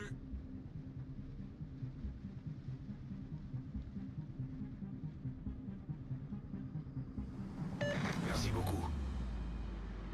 Secret! Red secret! Stay a secret!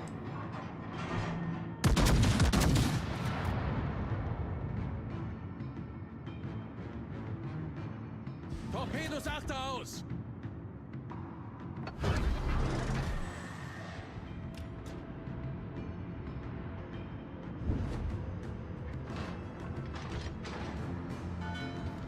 Das gegnerische Team steht kurz vor dem Sieg. Gegnerischen Panzer gesichtet. Gegnerische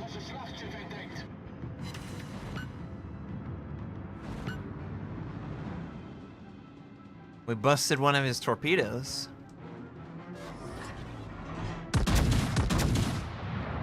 Oh! Get up! Get the trainer. Oh man, hard as balls to kit. They move so fast. Is there anyone who has like a good resource online for hitting French? Ah, they're so fast.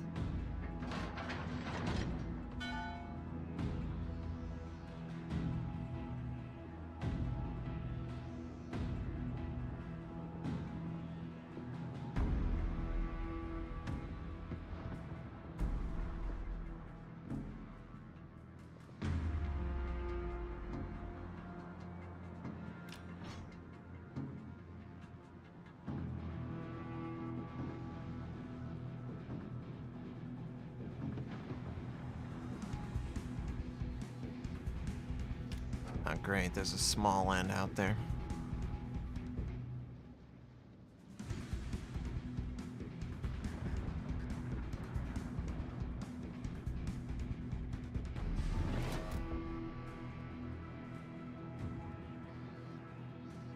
Whew. Is this a good ship? The Ohio basically is this plus secondary accuracy. Well, actually, no, this is basically the Ohio is this, just better in every way. Except for maybe the Citadel protection. Oh, jeez. Here we go. I love super carriers. They're so fun to play against. Oh, and a detonation even! Nice! That was a very pleasant end to that game. That's exactly what we were hoping for.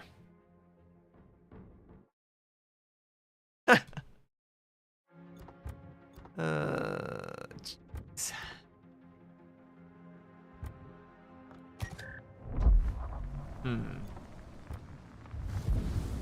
That's frustrating. I just don't know how potential a secondary build is.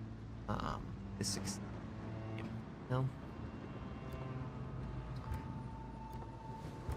Like, this half measure BS is not helping my cause, so if we want to play this the right way, let's play it the right way. The turret traverse 46 could always be faster.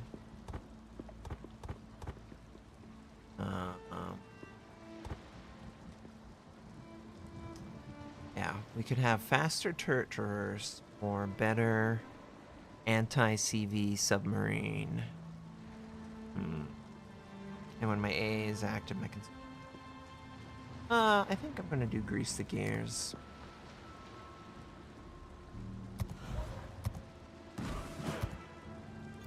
Ugh.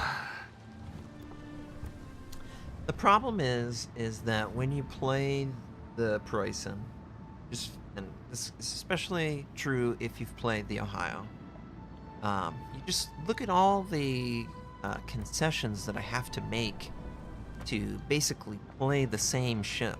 It's very frustrating. It's like, what? Like, the turret traverse is slower for some ungodly reason. I don't know.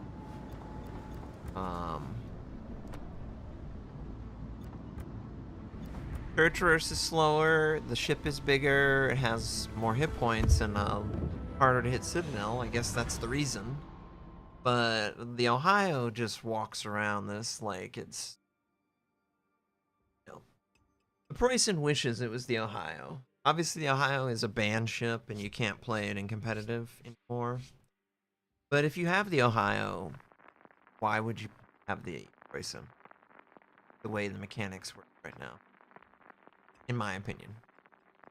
Obviously, the Preußen 30mm, you kind of have to go accuracy if you want to use that consistently enough against cruisers.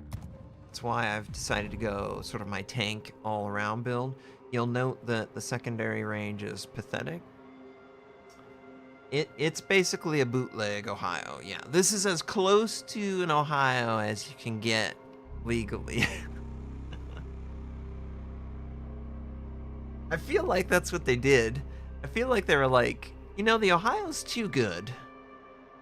It's got secondaries, it's got 30 millimeter penetration, it's got American gun accuracy in slot 6. Freaking broken. To have all of that in one ship, it's so wonderful. I obviously will be playing the Ohio after this game, but oh god. I just keep thinking about the Ohio. It's like, man, she's really nice. Warte auf Anweisungen. Really Ende. nice. I do believe the Ohio is still available, right? You just can't play her in competitive, right? Yeah. Curious if that's how it is. Because if that's how it is, then effectively, if you're a random player or a co-op player, then you're effectively not going to have any different experience by investing in the Ohio versus investing time to get this ship. You could have a hard-on for Germans, and Guten Tag, I'm right there with you. I will play the crap out of German stuff, just because I just like the tankiness, the stories. Man, terrible, horrible, awful weapons of war, but God, just such a fascinating time, you know? No, the Germans just... I know this is like, oh yeah, the Germans. But the Ohio's just better than this for the same experience. Let's be real.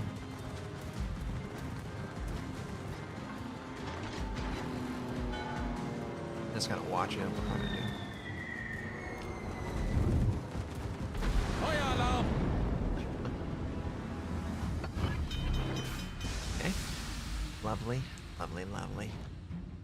The Ohio would have better accuracy on the better A defense, better maneuverability. Problem gelöst! Oh, hello there. Lovely to see you, friend. Can I interest you in some... Maybe? Finally in secondary range.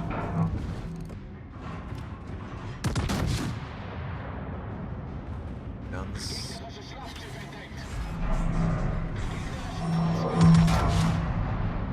Well, that sounded really nice. Boom!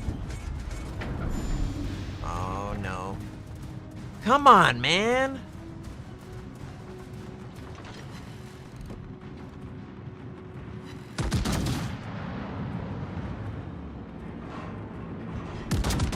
Torpedos auf Steuerbord! I already play the game on hard mode. Why do you have to make it harder?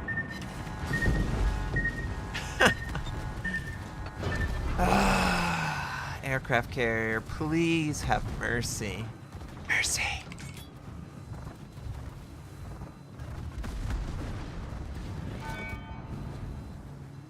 I'm gonna use hydroacoustic because gotta commit this movement. Holy. Yeah. Torpedos auf Backbord! Pedal faster. Pedal faster. Oh, the tail. Don't want any tippage. Alright, we're fine. Cool. We lost 2 DDs, but we killed a DD, and we killed a cruiser. So, could be worse. Ooh. Have a shot for this man. Who would want?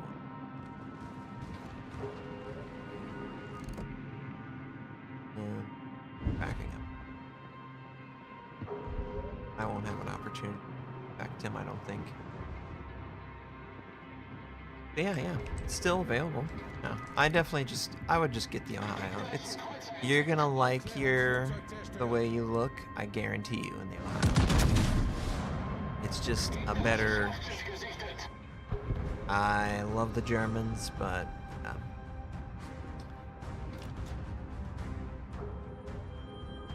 I guess it has more direct secondary penetration. So therefore, you would.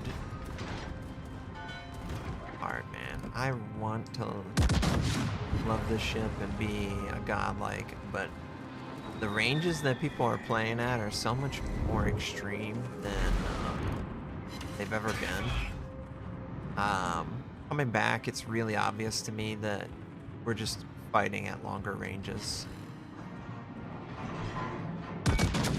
Trying to help with the Montana. Focus fire in case he can recover.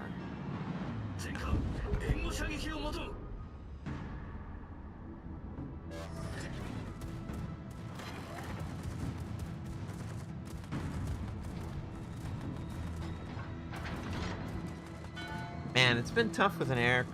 This is the other thing too, is like this matchup would probably be. Yeah, I mean the Germans get accuracy, so it's not like terrible accuracy. Like I would never complain about German secondary accuracy, considering they have the best secondary accuracy in the game, save for the Americans in that way. But that penetration, the 32mm base that you don't need to enhance, is nice against cruisers for sure. Probably not really as nice against most battleships, but you do get an opportunity against a lot of useful ones. Like Yamato's a highly played all or nothing. No, it's pretty easy. Tons of damage against that if you ever get close to it. Oh, please leave me alone. God. Torpedos auf Steuerbord. Just taking attention. That's all I am. I'm just a tank. That's all we're good for.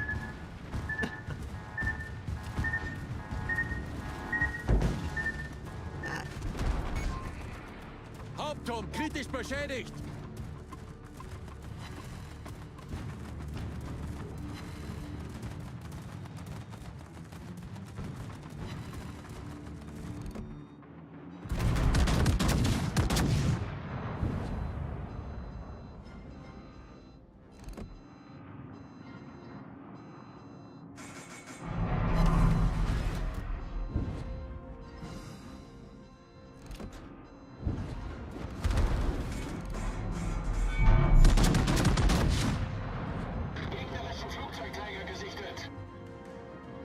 I always loved you.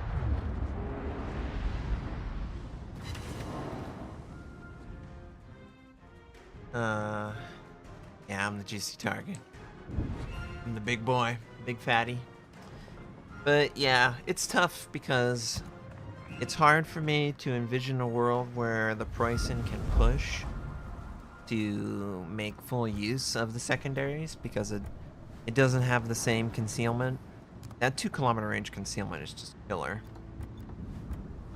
Whereas if you were to look at the Ohio really doesn't have anything that it has to give up. It's everything for free. It's 30-second turret traverse is ridiculous.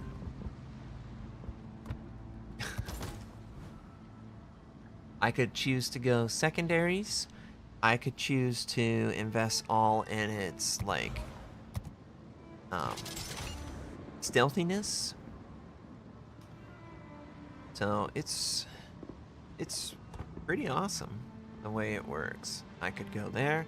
Honestly, I don't need to invest in that. I could what is its torpedo protection? Yeah, we could go torpedo protection. Concealment, tankiness, and then I can choose focus fire, basic survivability. Probably gonna go focus fire. And I have better concealment.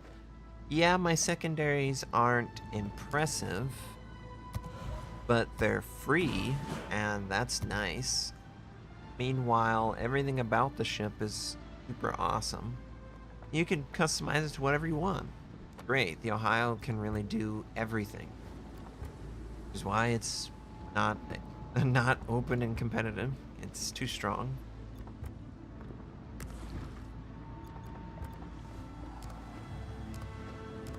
Like, I could go all in on secondaries if I wanted to. I could go on in.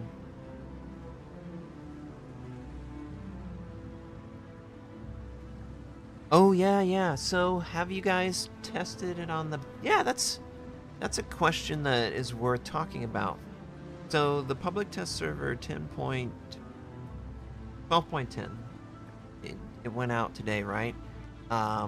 What is it like to play on that? I would actually like to check that out. Here, I'm bringing it up. I can test that right now. I just want to see the description for myself. So, still updating. Let's see if it'll update quickly. Public test server is available only during the specific time. Let's see. Between October 26th and Halloween. Okay. Reduce the number of battleship and bot teams for asymmetric battle. Improve AI logic. Change the parameters for the improve repair party readiness skill. The amount of potential damage required to receive 1+1 has been reduced to 2 million. Okay. That's pretty cool. Super fun. Yeah. Obviously the secondary cruisers are gonna be really nice. Okay, so let me read so this is from the developer blog, right? For you guys wondering, I'm just trying to bring up thing on the screen. Let's go to play.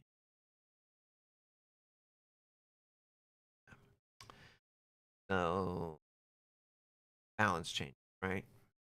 No. Commander skills. Change its commander skill. Okay. Okay, it's still updating. Shows that it updated. Okay, 1 second. Let me go to. All right, I'm loading into the public test server.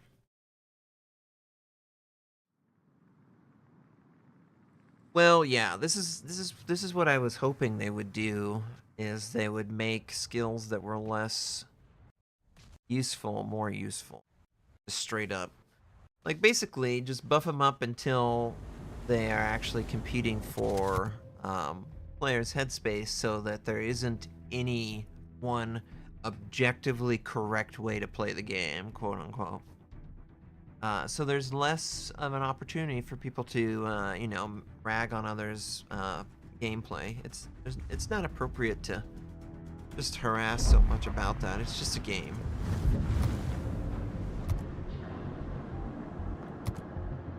All right, let me just.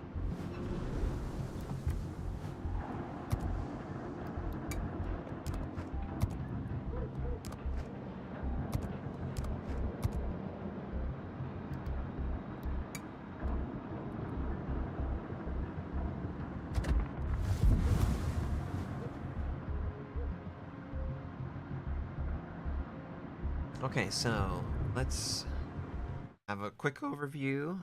What is changing? Consumable specialists for battleships, cruisers, and destroyers will now have. Emmy, what are you doing? Why are you so needy? You're so needy. So needy. So the Sammy. Consumable specialists. So this skill used to have a reduction in consumable cooldown time for fighter consumable, spotting aircraft, defensive AA, main battery reload, and torpedo reload boost. Now, the cooldown time of all consumables, except for damage control and repair party. So this is going to affect all of the all of the consumables that they introduce into the game henceforth and forever. So this affects radar, right?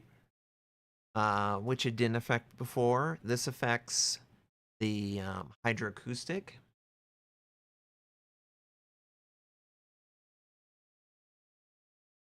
Yeah, I can look at it. So this is a big change, right? This is a nice change to the game. This makes the skill more valuable. This is a 1-point skill, and this is going to be available for battleships, cruisers, and destroyers. So for 1-point skill to get, improved. I wonder which faction commanders have the enhanced version of this. Do you guys know off the top of your head? Then Superheal is going to benefit big from that skill. Yeah, I think so. Well, this doesn't affect Repair Party. This doesn't affect the Superheal.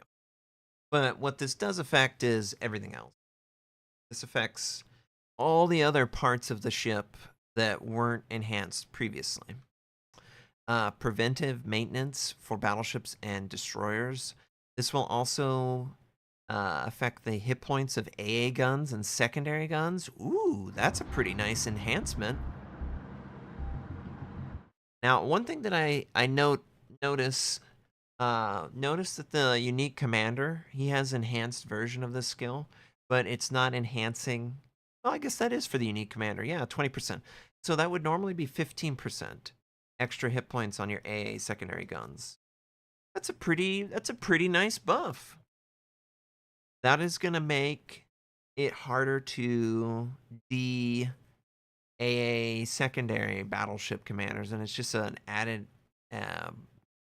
gain on that skill. That's nice. Battleship super heavy AP shells. Oh, this one right here. There's some pluses and there are some minuses. But you know what? This is exactly what I was hoping they would try. Percent damage reduction on flood and fire. That's great. Hey, Just News. We're taking a look at the public test server. So that's a cool additional effect. Definitely worth investigating. It might need to be like 25% though. 25 and 25. I don't know. We'll see. Improve repair party readiness. Now this is the one that I took it when it was not as good as this. It being buffed like this, I think it's going to be hard to argue with this.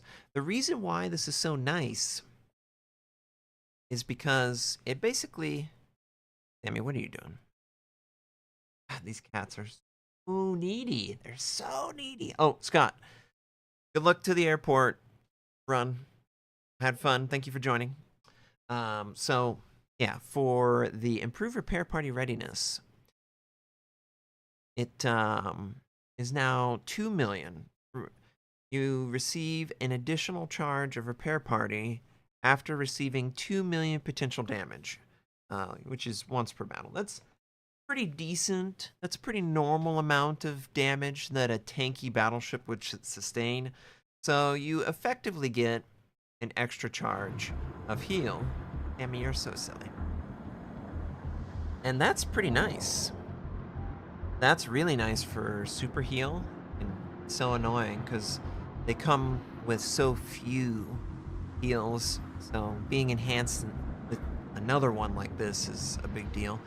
Plus, any battleship, this is gonna effectively make it to where you can use 6 heals in the time frame that you would normally only be able to use 5 heals, because it will make the time, the activated time, it will reduce the cooldown on your repair party.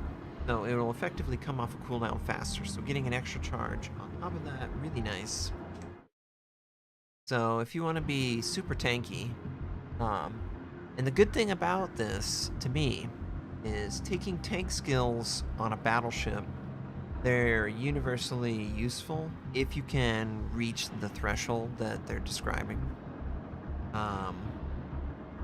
The Rhode Island is the tip that you...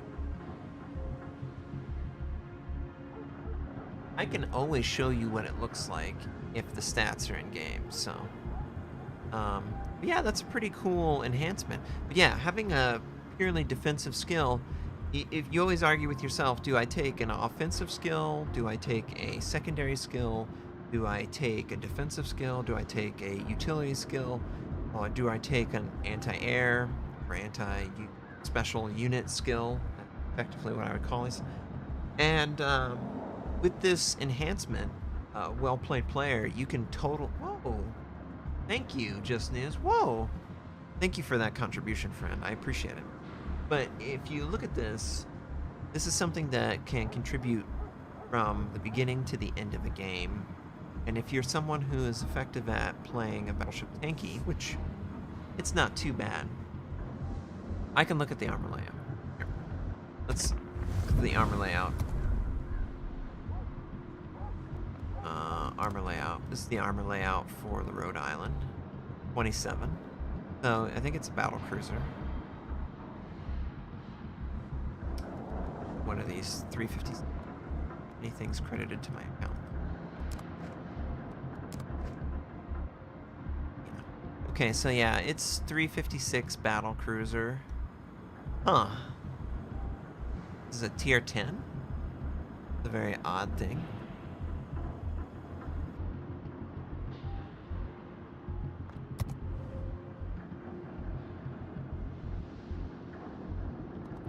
I just wish that the messages would go away. Okay. Yeah, I really appreciate that. Thank you, Just News. I really appreciate it. Thank you so much. It has improved pin angles. Yeah, I'm concerned that the nose cone is really 27.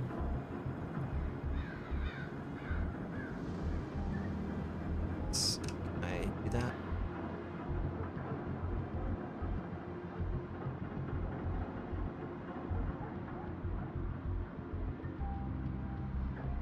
Yeah, the butt and the bow, the butt and the bow, the butt and the bow are pretty vulnerable to 27.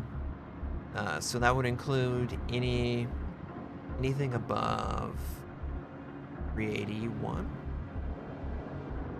No, I mean pretty much anything 406 or above easily deals with this. So there's very few that can actually say that they have a chance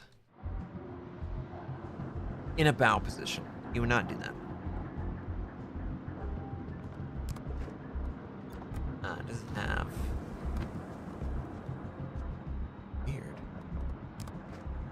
16 kilometer detection? Let's bring this guy over. Oh, it's flagged, is it? Oh, Hannah.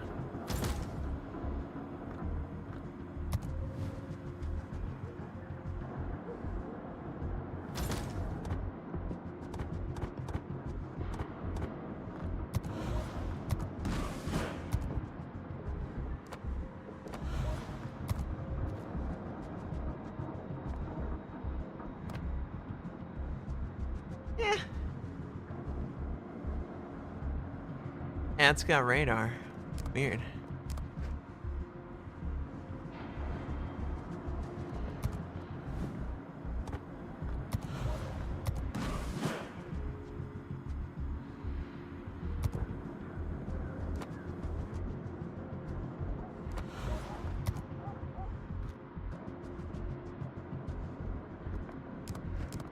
Huh. It's an odd bird. Yeah, it's armor layouts. Interesting. 27 nose, 27 stern, 38 all around, 32. So HE can very easily farm this ship. Zap shells can farm it. Right?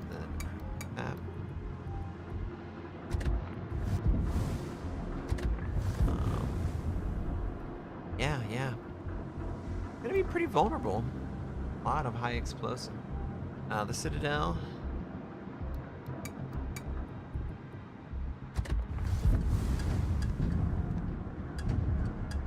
Oh, jeez. Tough Citadel. That's pretty high above the water. Let's stick it in the water.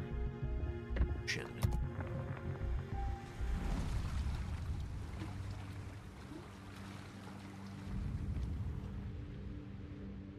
Pretty vulnerable to AP airdrop. But I don't think is a normal thing. Yeah, that's not a normal thing.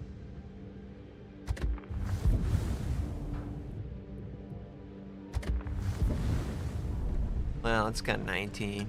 I guess it has a top deck too. Okay. It's not the best. It's not the worst. It's waterline.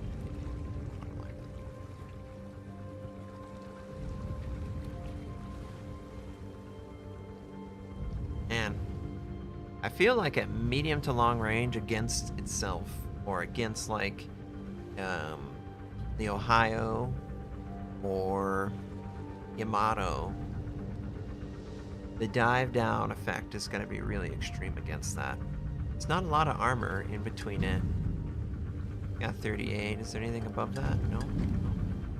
But yeah, if you can get a dive down, it's got to go through what, 45, 50 millimeters of armor, and it can bust into the Citadel.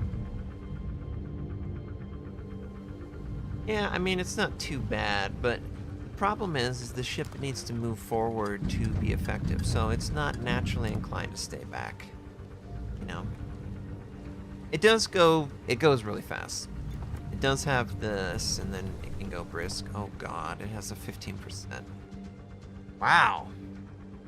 Yeah, so this is sort of a less forceful Georgia.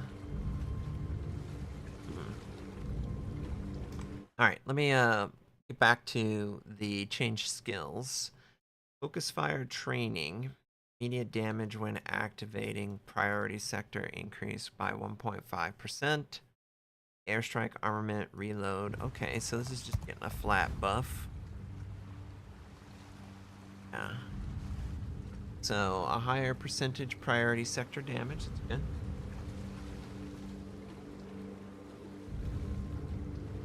Yep. Those damn Americans. They're stealing all the French's ideas. Yeah, so this has focus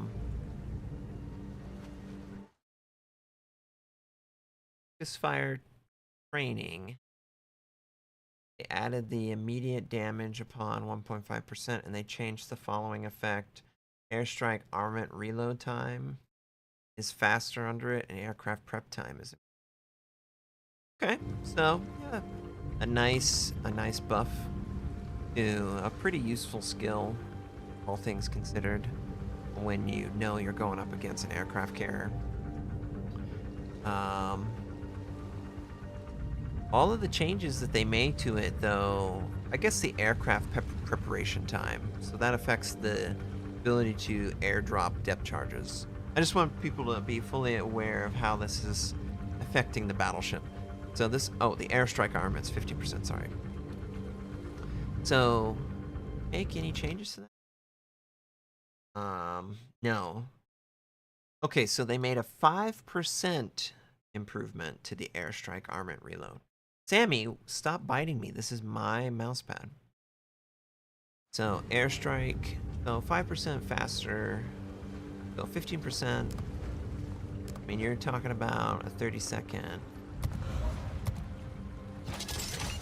30 seconds. So we're just gonna equip all the skills that are changing. Oh, that's cool. That's not changing. That's not changing. Risk. You know, that's not. AA defense. Did this change?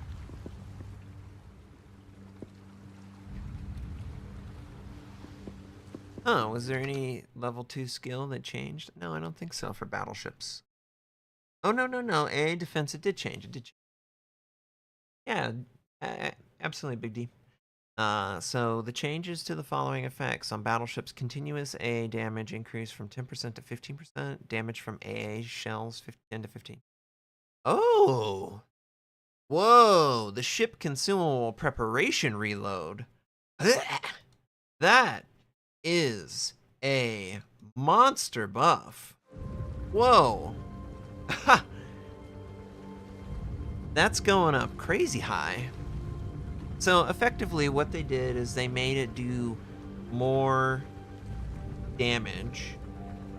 Does this affect the ASW? Damage from AA shell and AA damage. So this is specifically buffing it against aircraft only. Just want everyone to know. There is no submarine, anti-submarine buff in this one.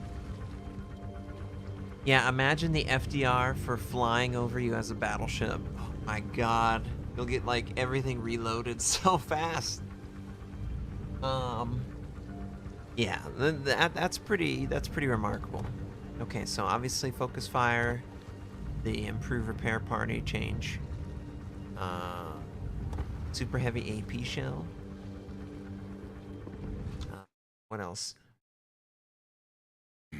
Furious changed. They removed the following effect. Main battery reload time, dispersion of shell fire on enemy. Wow, it's completely different now. Okay, so added the following changes. Improve the ship's characteristics for every active fire and or flooding on board your ship. First flutter fire, main battery reload time. Second in each consecutive flood and fire up to 6. 5% main battery reload time. Huh. What about airstrike depth charge damage plus 10%? That's always been there.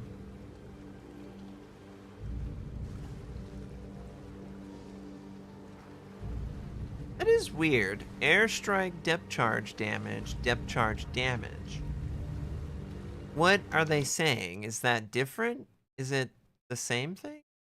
They don't suggest that they added this on this. Is this a second edition?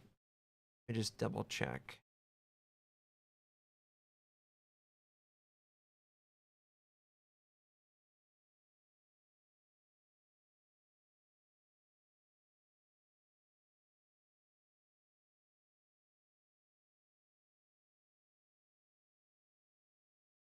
Hello, Felix. Planes.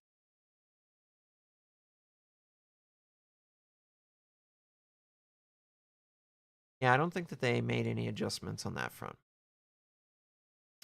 But yeah, Furious. Okay.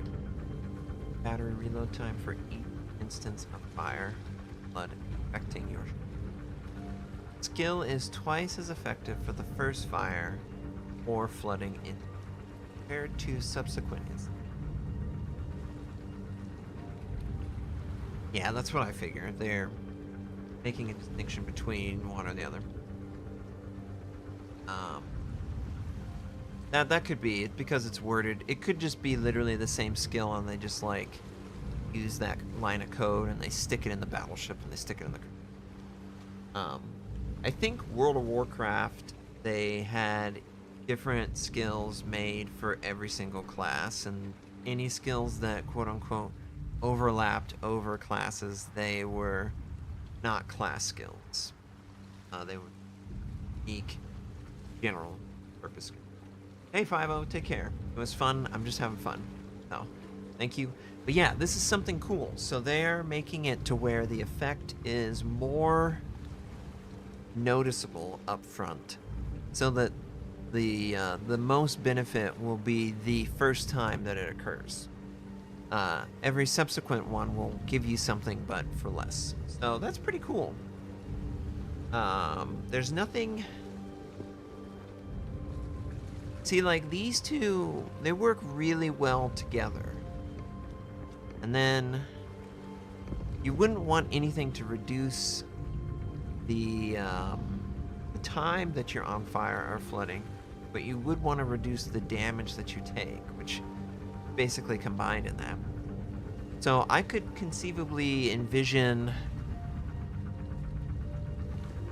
I guess I could conceivably envision a scenario where who would benefit the most from this? This is reload time while being on fire.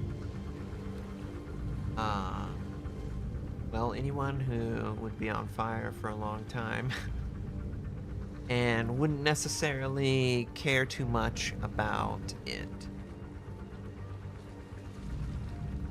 On Vincent? Yeah, I mean, these three are really comboed well together. I could totally envision a scenario where, okay, let's say these are put together.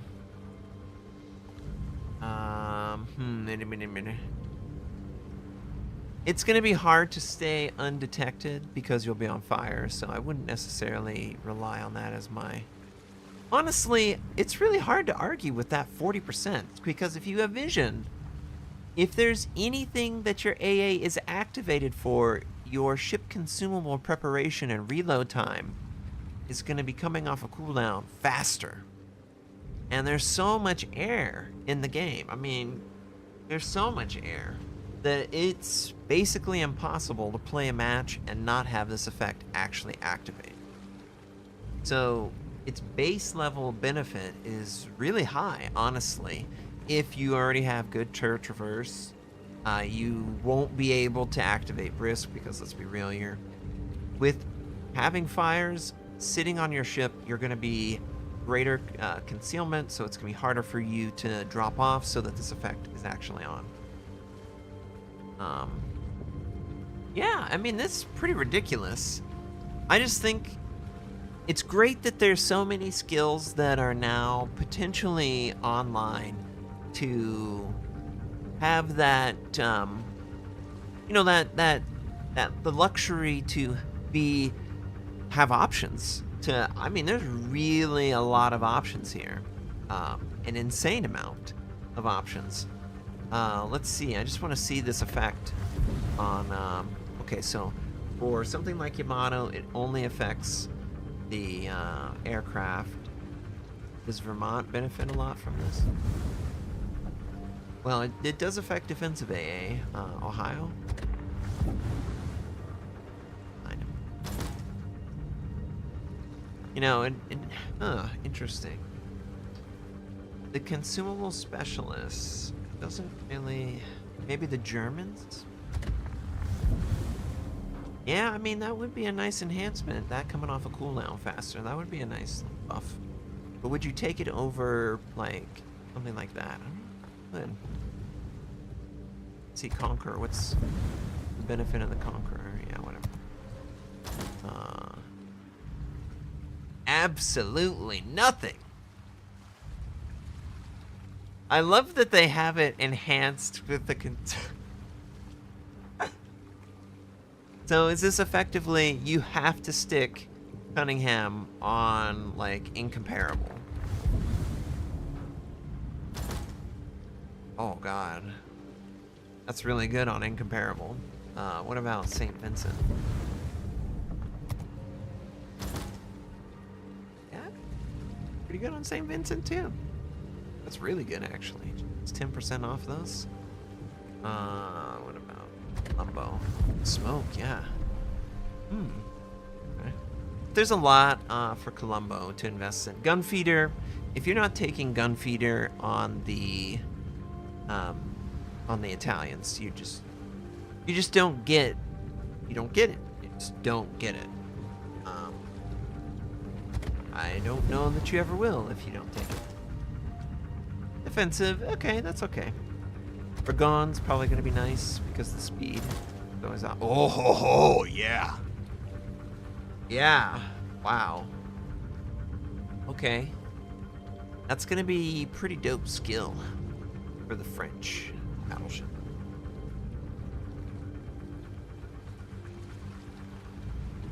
And this consumable is also available on the cruiser. So for the cruise, it also benefit from it. Woo! Yeah, that's a really good skill for cruisers. So, like, the booster just get, like, everything for free? Not necessarily everything for free.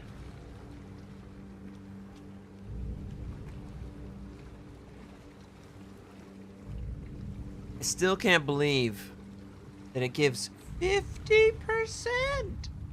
50%! Would you take any other skill than this skill on an AA cruiser? Like, oh my god. Everything's always going to be off a cooldown every time the aircraft carry. You're going to get to the point where it's like, please, stop attacking. Stop feeding him radars and stuff like that. So nice. Okay, so what was the other skills that changed? The secondary armament specialist for the cruiser. So they renamed Enhanced Torpedo Explosive Charge. Secondary armament specialist. Punch. That doesn't sound like a secondary armament. No, pack a punch, torpedo damage, secondary battery firing range. That's pretty dope. You have to look into the brawling builds yet, where you can back into aim battery reload while being fire flood when having enemies in range of your secondaries. Well, I mean, you can't take everything. You have to actually build a build. So for example, let's just Napoli. If we were going to play the Napoli B, and I wanted to make a build for the Napoli B, I might go for maybe consumable specialist.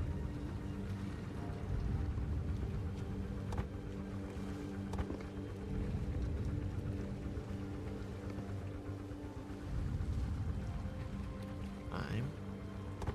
Build that.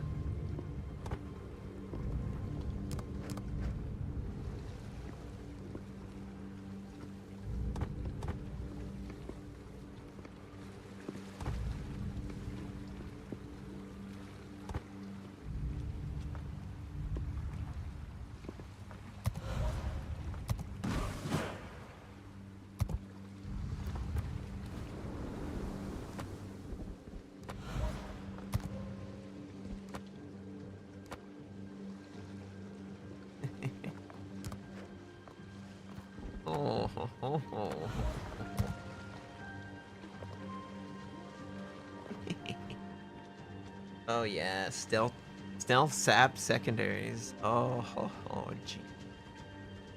This is gonna be so brutal.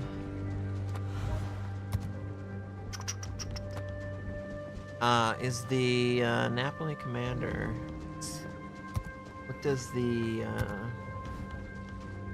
does Luigi Sansonetti enhance?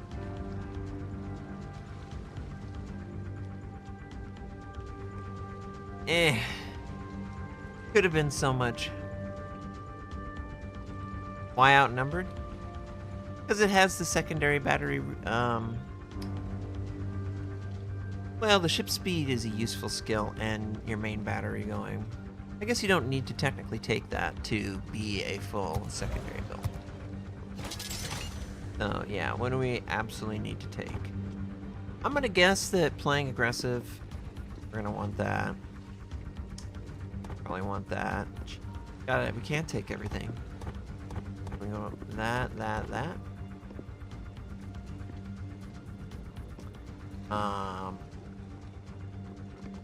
Does that make the secondaries as good as they can be? Yeah. Okay. Vectors, main battery and firing range. Yeah, we don't necessarily need.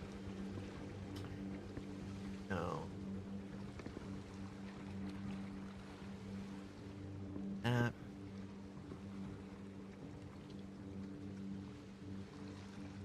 Benefit from that. And I don't know. I don't know what I would take as my last skill. I would say that that's probably... This is probably the secondary cruiser build. And then you have 4 points left. decidedly use on.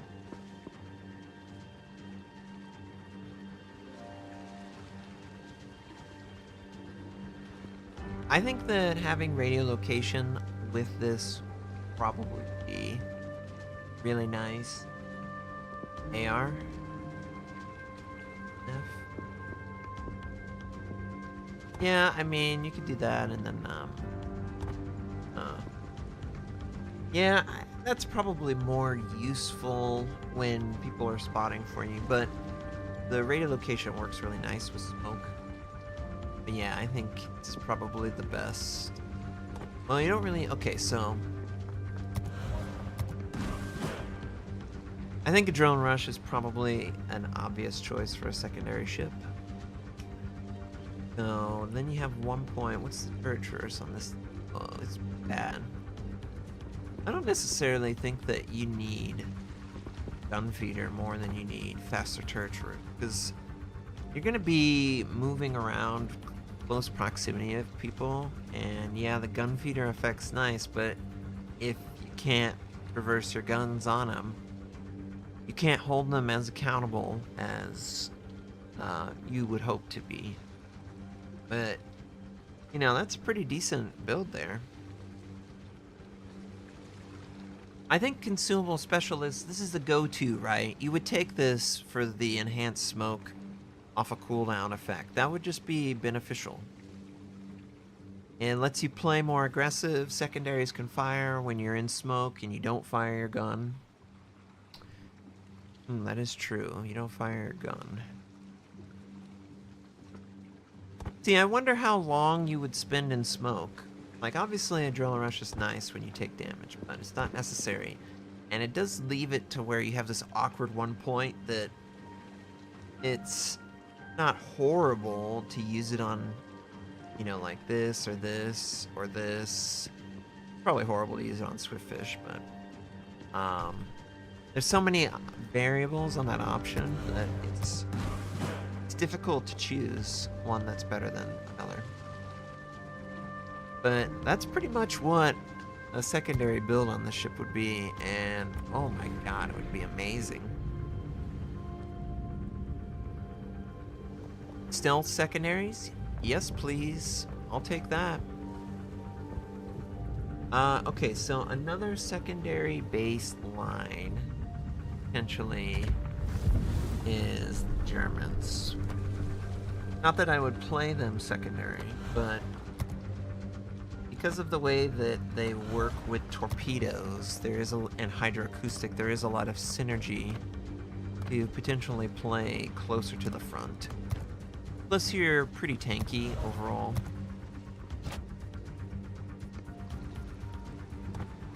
Having Hydro come off a cooldown is always nice. They remove open water.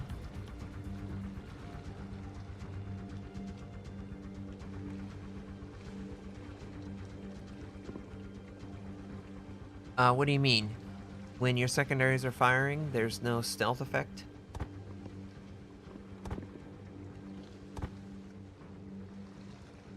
Honestly, I would play this because if you think about it, this is going to enhance your ability to defend yourself against air. It's also going to enhance your... Well, shit, you don't have an airstrike.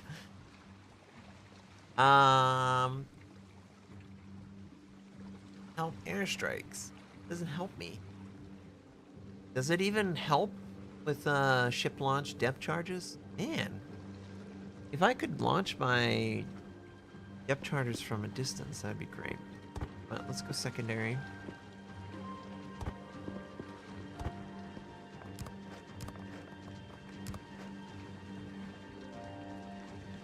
Oh, 12 kilometer. Still works.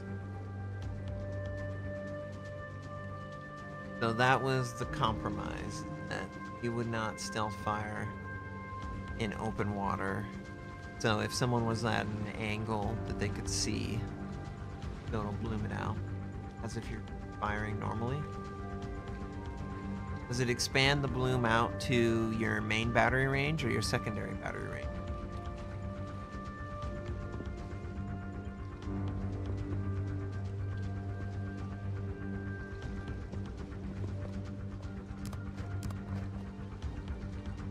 Yeah, you can pretty much secondary, stealth secondary. Huh. What an interesting build we can do. What an interesting build. Yeah, you could potentially play the Hindenburg as like a close-up.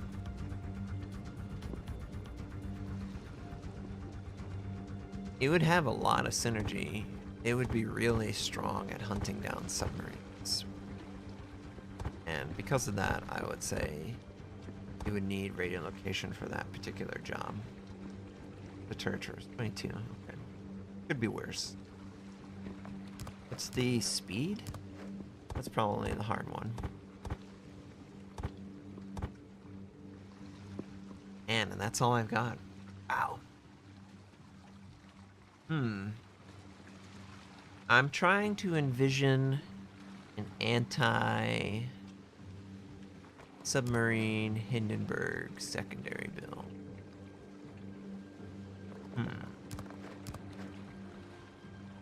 It does enhance the torpedo damage. That's nice about it.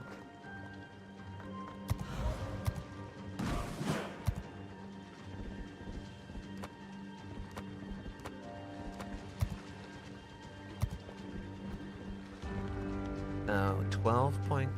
So you would have to have enhanced secondary to benefit from. Secondary is just firing off. Let's just play a co-op battle. See what it looks like. Yeah. Oh, we're gonna do it because everything in this game is telling me that the Hindenburg is gonna hunt the sub.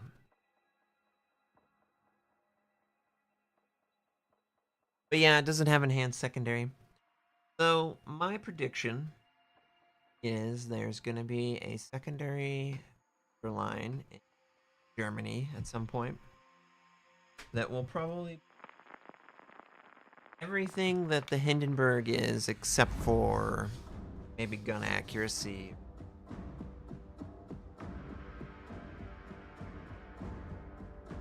Germans are popular. Everyone picks up German stuff. Oh god. Look at the secondary range.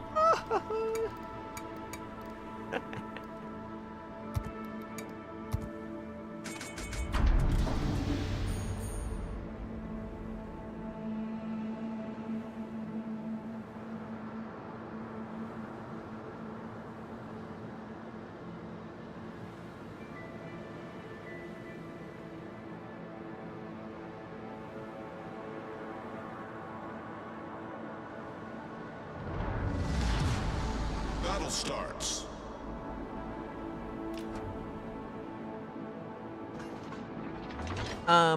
Hey, Big D, do you know off the top of your head which cruisers have enhanced secondary gun accuracy?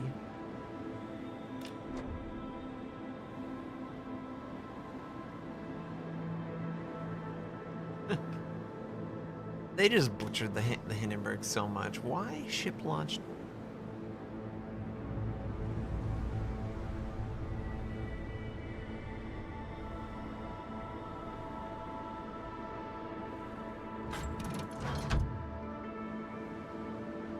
Yeah, Schroeder has enhanced secondary. Enemy force sighted on the horizon.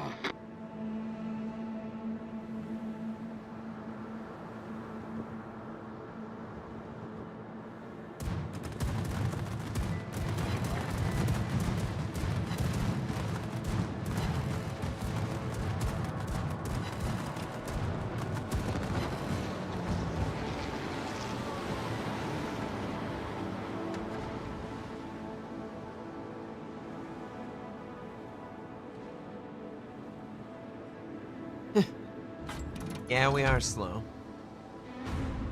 What do they envision this thing to?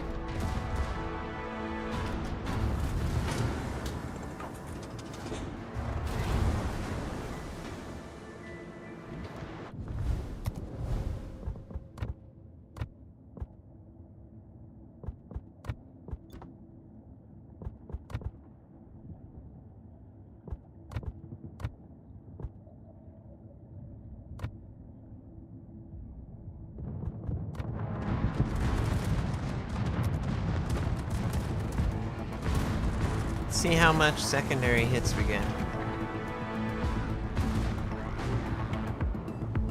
Enable the alt information.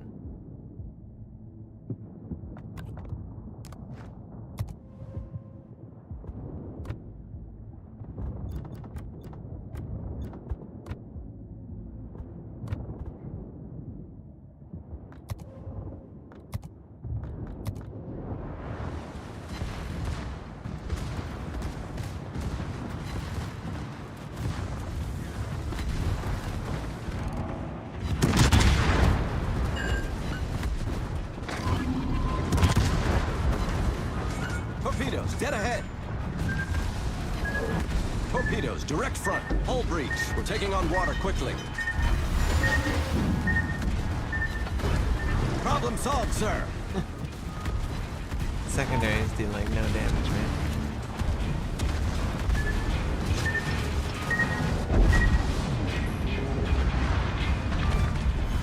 Enemy I guess cruiser that's foundered. the theory is that they could combo it all. That's pretty interesting though. I definitely think that those skills changing are really exciting. They're gonna open up potential play. Hopefully they stay. Do you feel like anyone who's tested it or seen people testing, do you feel like it shows well? Oh, and I guess the DDs would get a speed enhancement from Dazzle.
I'm talking to myself.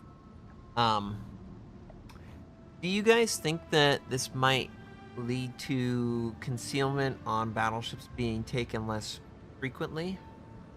With so many skills being enhanced in ways that are beneficial? You want 1, 2, 3, 4, 5. 5 battleship skills were buffed, right?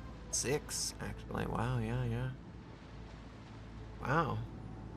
So with 6 battleship skills being buffed, do you think that battleship players will start to diverge in the way that they build their ships? And, you know, in ways, concealment, do you plus or minus the importance? Fireproof or any of those other things? You know, do you stop the fires? Do you increase the chance of fire? Let me take the Ohio out.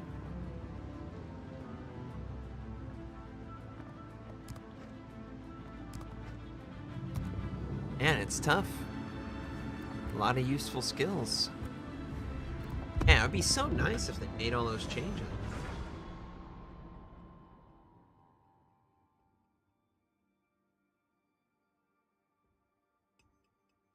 Well, yeah. For example, battle cruisers. I think that battle cruisers will still take concealment universally because they operate in that gray area where they have better concealment than a lot of cruisers and they can honestly ambush them. So I don't foresee like St. Vincent, Schlieffen, or Bungo not taking concealment.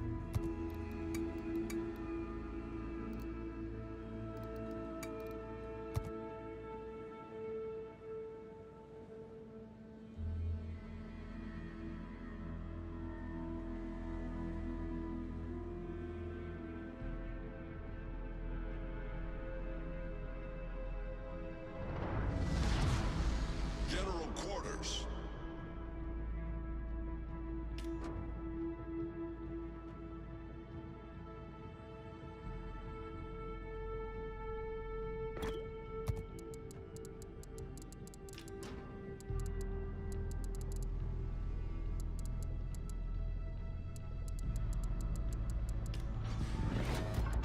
Waiting instructions.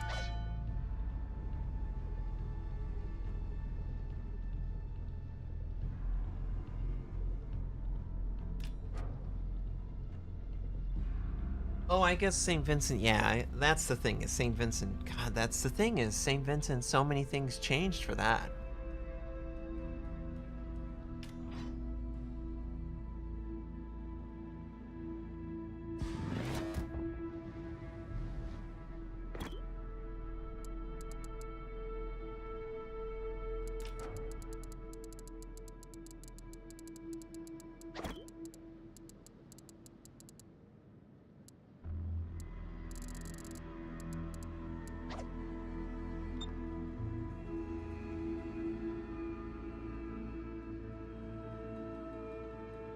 Man, I just cannot get over the chat, the YouTube chat, the emote icon placement right in the way. Could be a better situation.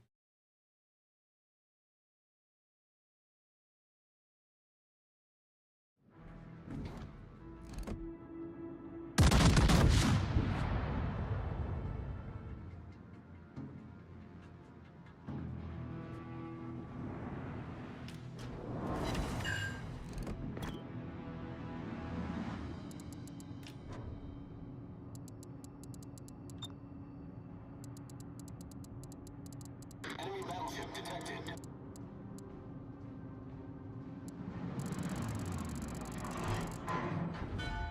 You don't need to put any more baggage on anyone. Would you try out some other cruisers with secondary potential? I mean, they're all going to be really good.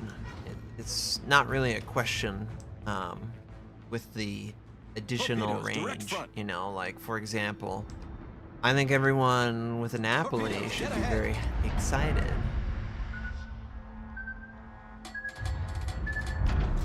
Hull breach. We're taking on water quickly.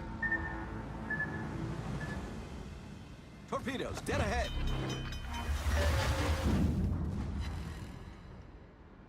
I'm streaming on YouTube because I was away for so long, and my desire to have a permanence to my creation that I really don't see from Twitch. They're all about the live experience, and I'm not really about that. I'm more about just the ability to share The ship is on experience. fire.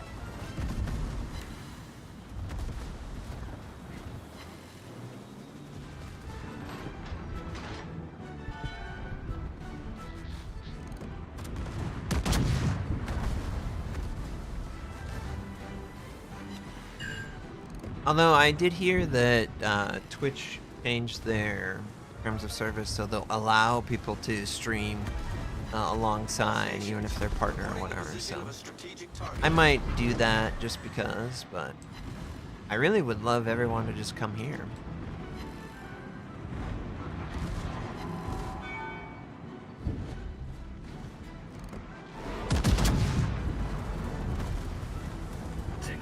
Yeah, they all have the same secondary accuracy as they had before. Nothing changed on secondary gun accuracy.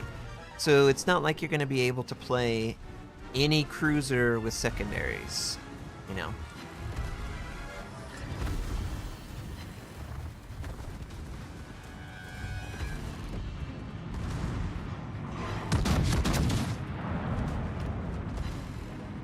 All stations requesting fire on the designated targets.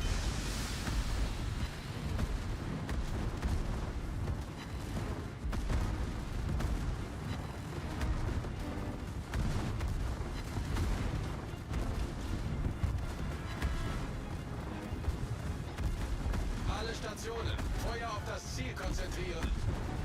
Problem solved, sir. Capture that area. Yeah, all the normal differences between the Napoli, they just get enhanced range.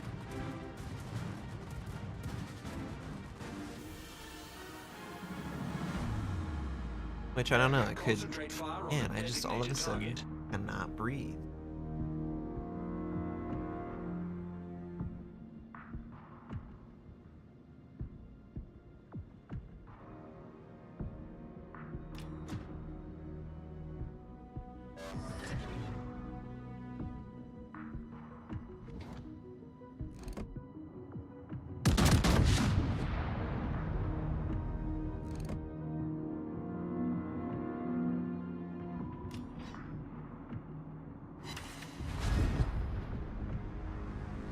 That American accuracy is so dirty. Got something over here.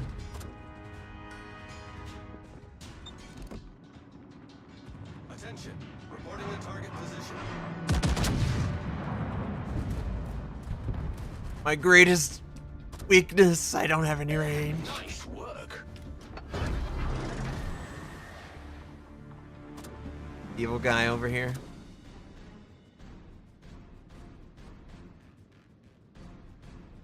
Fordere Hilfe an!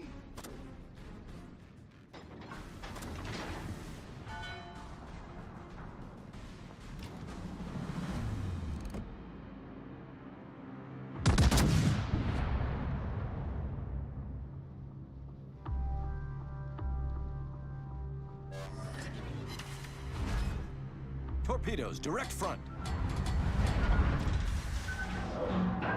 Torpedoes, direct front. We're hull below the waterline. We're flooding quickly. Torpedoes, direct front. Torpedoes to starboard. There must be Torpedoes two. astern.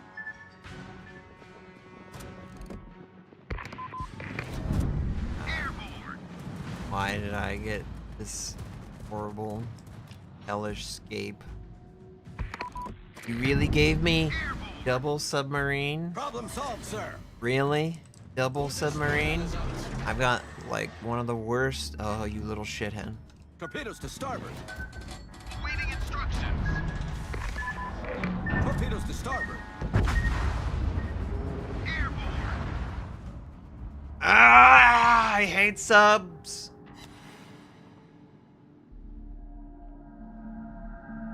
So easy against me. Yeah, I guess that's the toughness, right? German doesn't need to deal with that. Totally overlooked that part of it. Unterstützt das verbündete Ziel.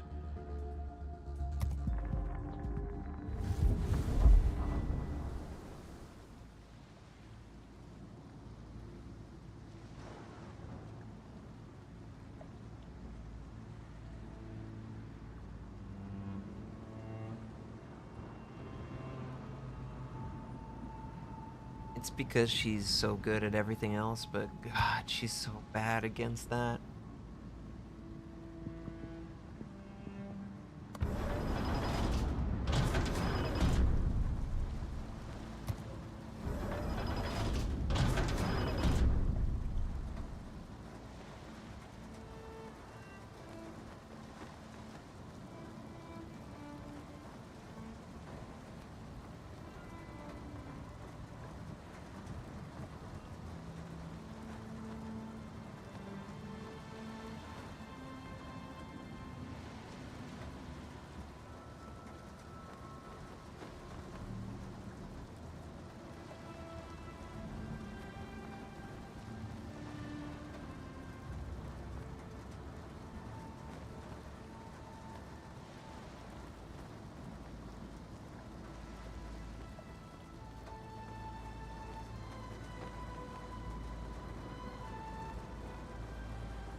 All right.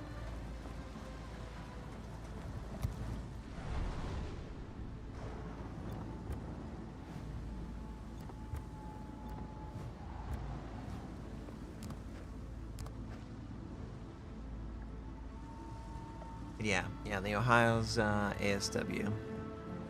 Definitely suck. Oh, yeah. Am I allowed to play these on stream? I've never experienced them. These are the support CVs?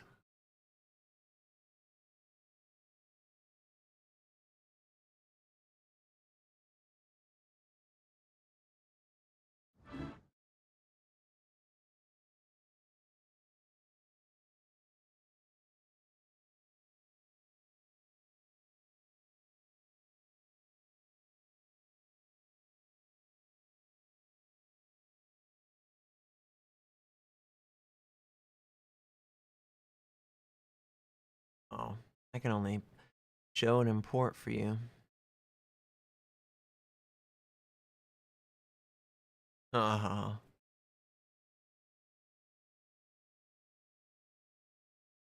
Okay. So, has anyone played against Japanese? Okay. Has anyone played against a support CV? Have you seen their equipment used?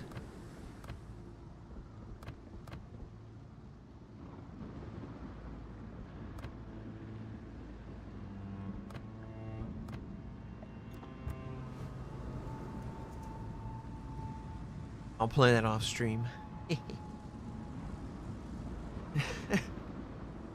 Man, I just love the way this game looks.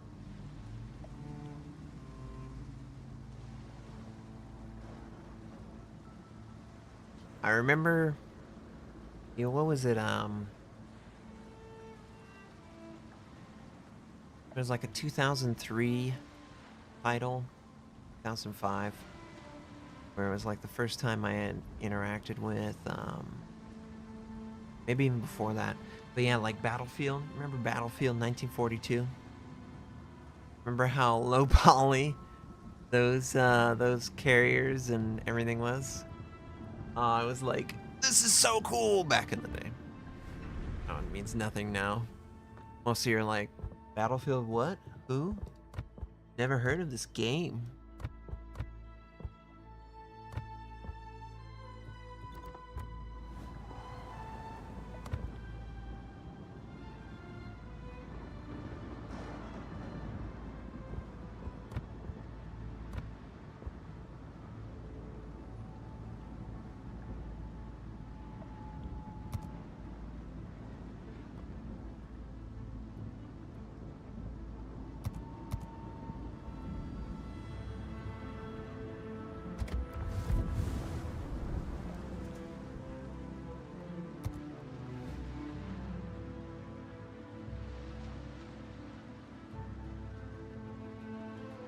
I can't believe they're enhancing it to 50%. Oh my god.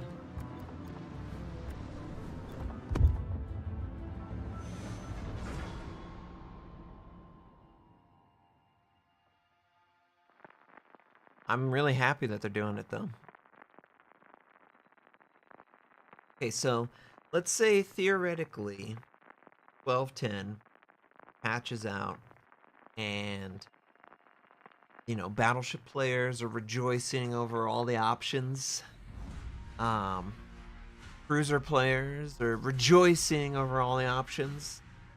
Destroyer players are a little envious. UK submarine players are like, where's our support?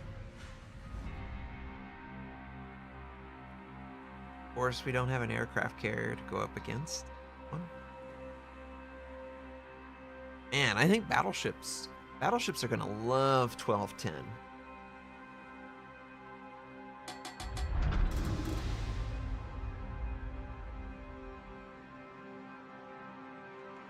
The active dodge dazzle though is pretty cool too.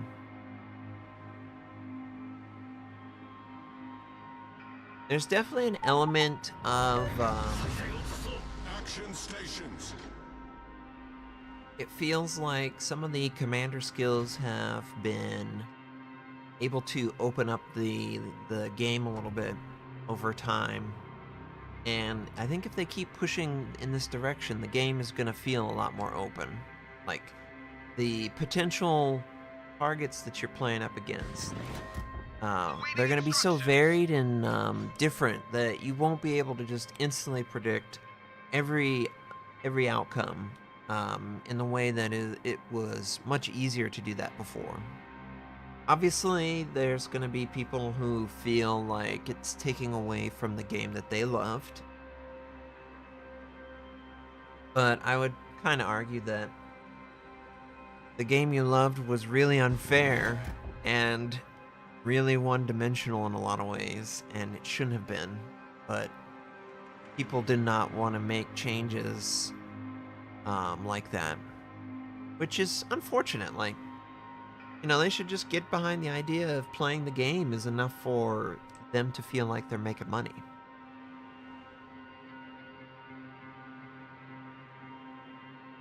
That's the whole point of free-to-play games, is they are free for you to play. Enemy force detected.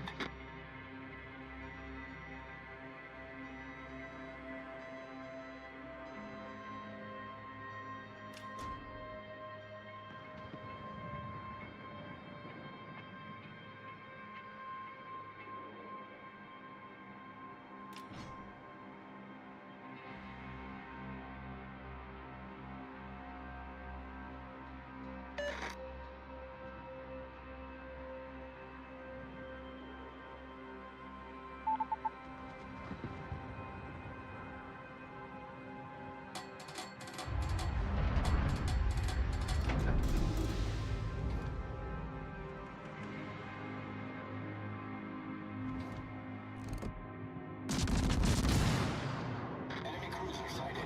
Enemy battleship detected.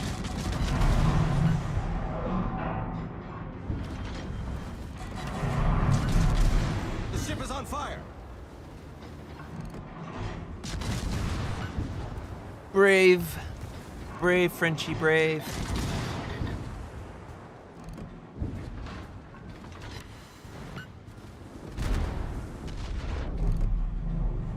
Enemy battleship sighted. Main turret critically damaged. Brave Sir Robin. He gave his life. I had meaning. Roger. Roger. It would be cool if you could have like a skill that projected a focus fire enhancement on a target. Like, it's one thing to call it out, but it'd be cool if you could like buff players' ability to do damage against a target, or give more target information to your team, or anything like that.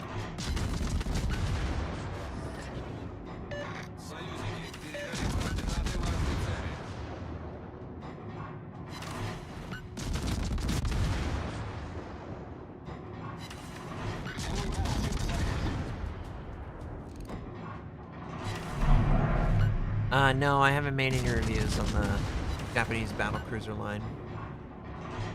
I would love to, because I have enjoyed my time with them.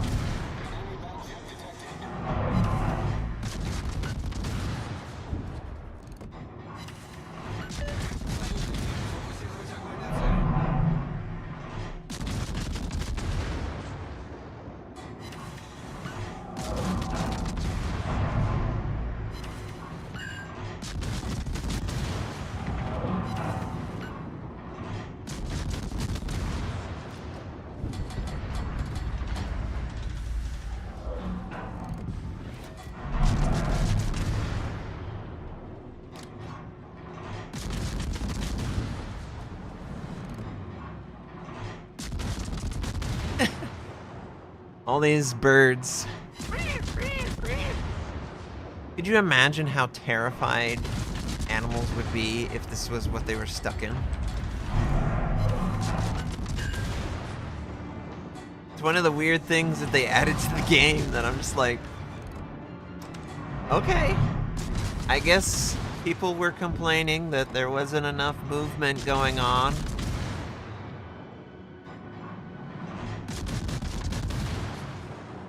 Hello, Miro.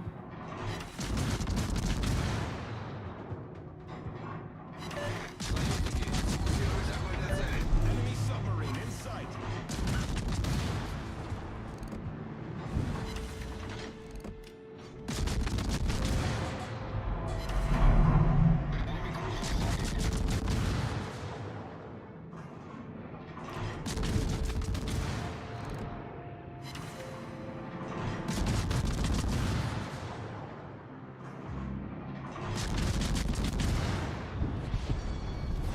Our team has taken the lead.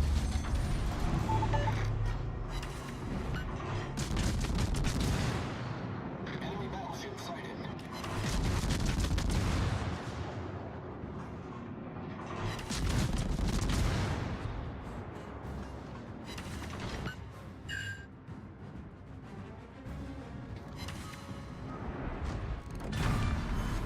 Enemy battleship foundered. Yeah, enemy battleship.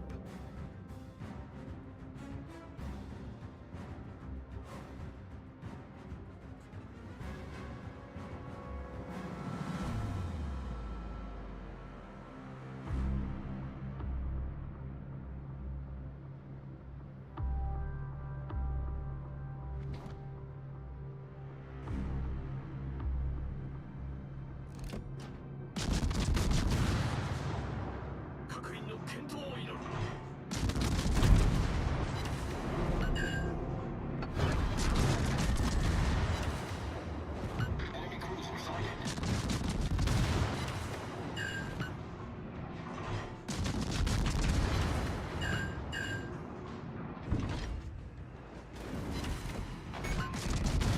Main turret critically damaged. How dare you critically damage my turret?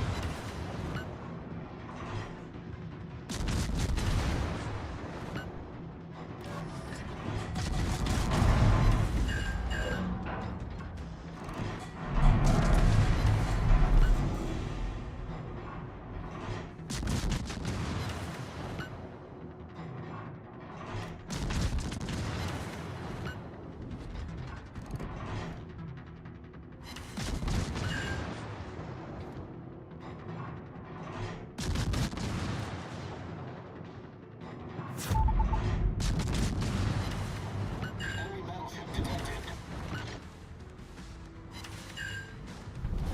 Our victory is in sight. I would have crushed if it was aircraft carrier 2 game.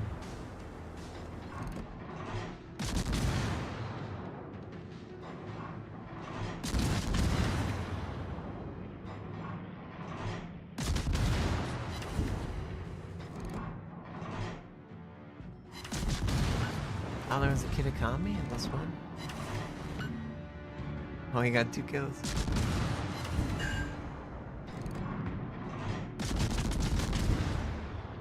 Stagger. More sequential.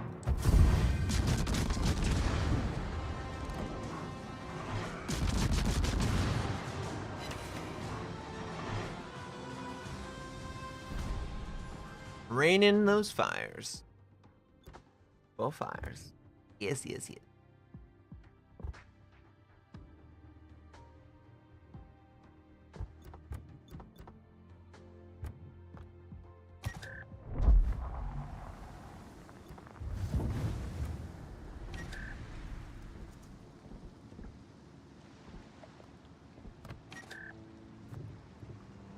Ah, man. I really wanted a carrier game. Oh well. I'll move on. Let's play like a Hendon. One of the worst anti-submarine. That's good.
Hey, Mary.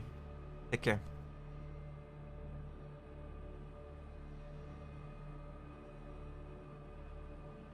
Yeah, definitely. Abby.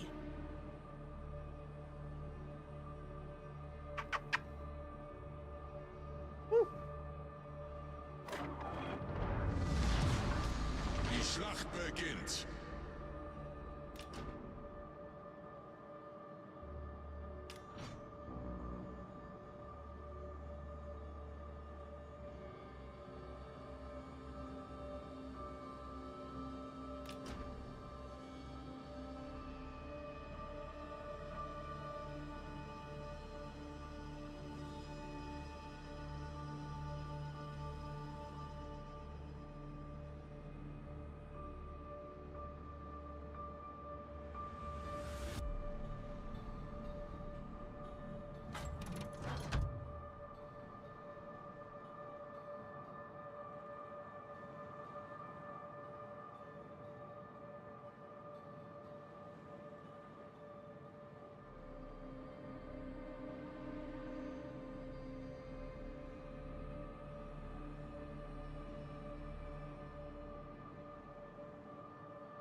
Gegnerische Streitkräfte entdeckt.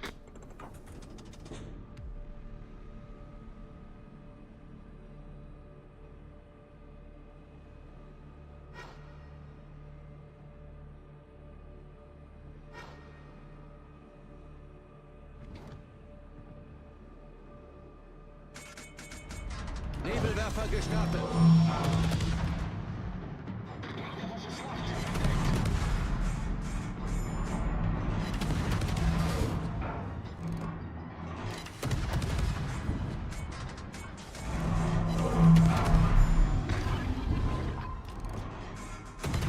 Nebelwand gelegt.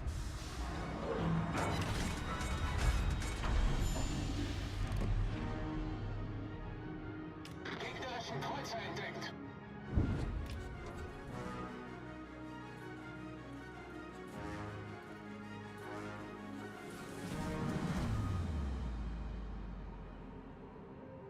That was pretty nifty there.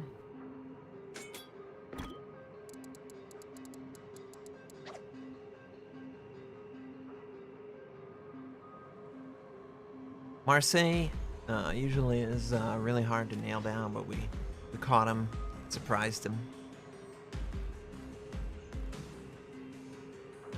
Maschinenboost aktiviert. Try and replicate.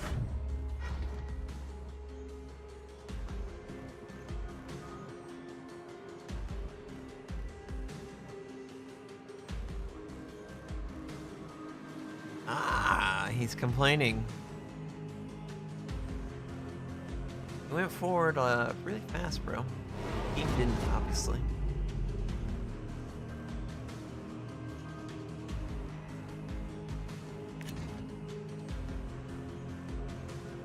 Torpedos auf Steuerbord. Torpedos direkt voraus.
All right. Sorry, my throat's real bad.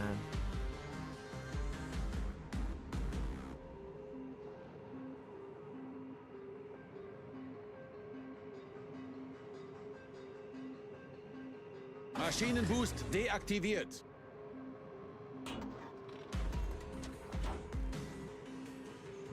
Alle Stationen, brauche Feuerunterstützung.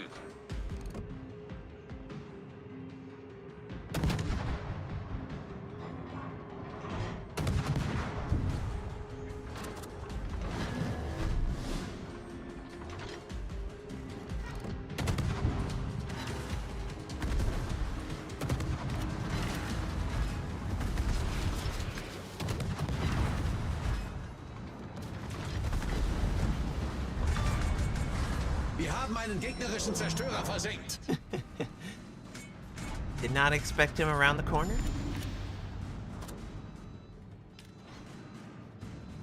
I'm really dealing with my throat really like sealing up.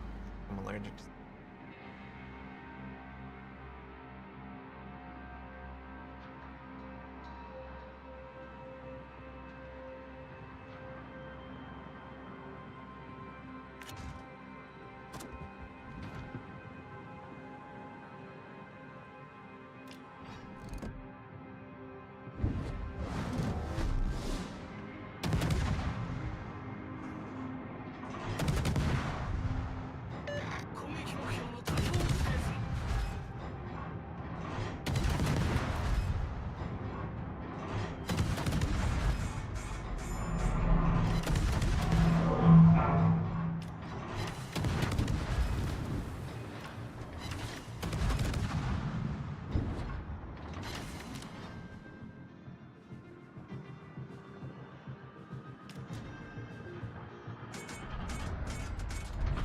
Maschinenboost aktiviert. Kritischer Maschinenschaden.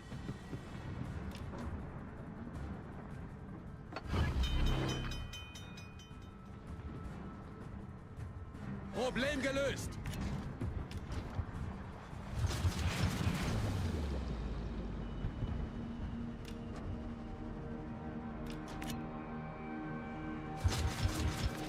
No, Stalingrad.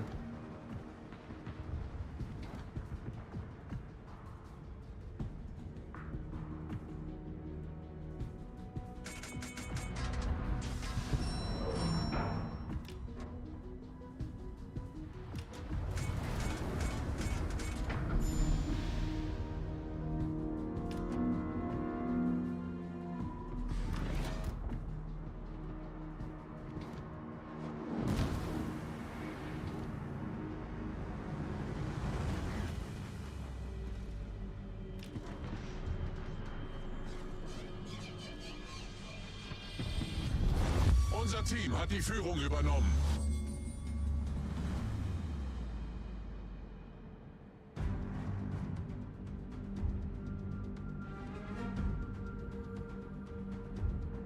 Torpedos direkt voraus.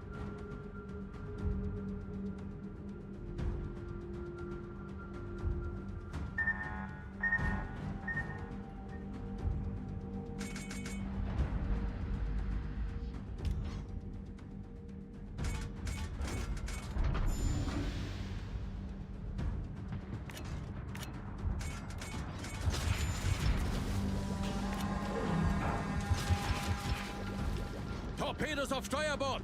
Nebelwerfer gestartet. Maschinenboost deaktiviert. Союзники, поддержите огнем указанной цели.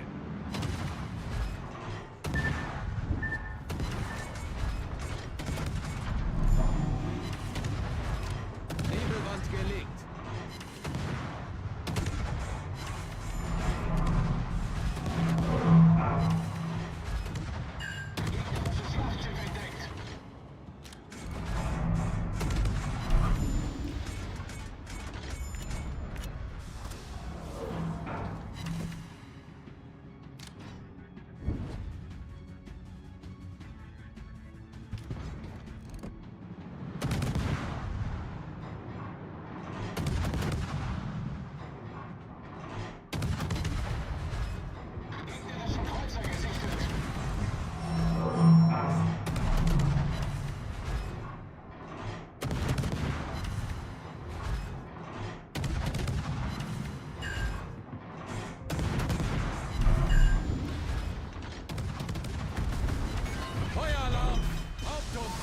beschädigt.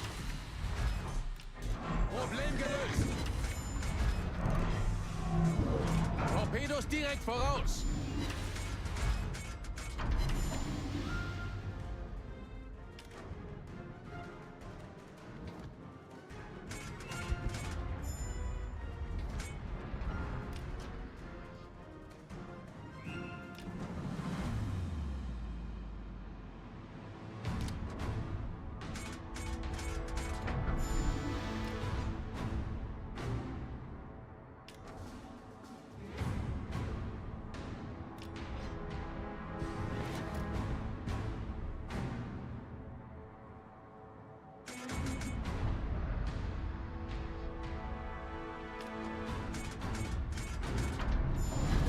Unser Sieg ist in Sicht.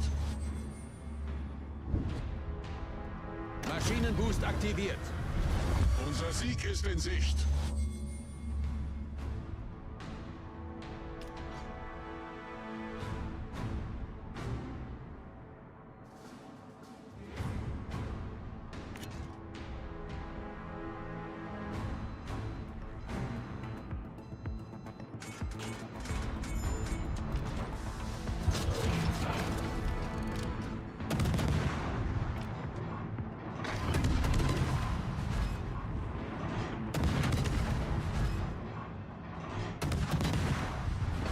Nebelwerfer gestartet.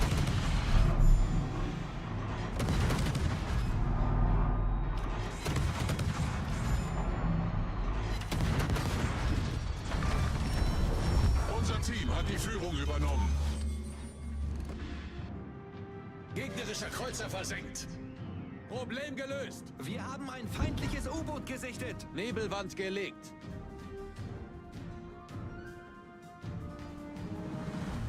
Torpedos auf Steuerbord.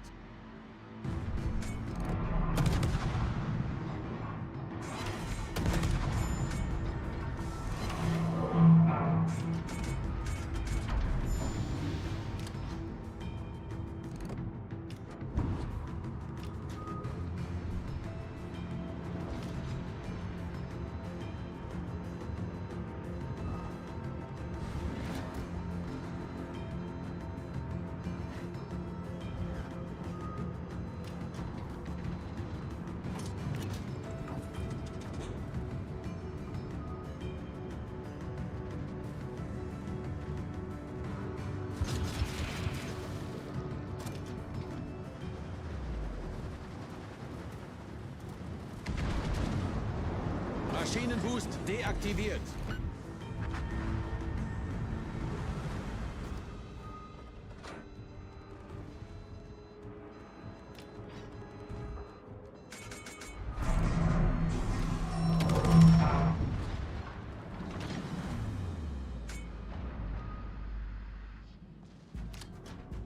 Torpedos auf Steuerbord. Torpedos auf Steuerbord.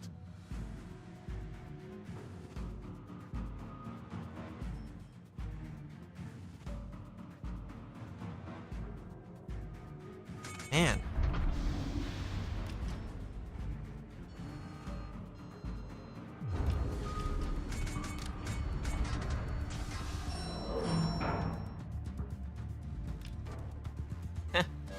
Thunder in the Stalingrad just ran away.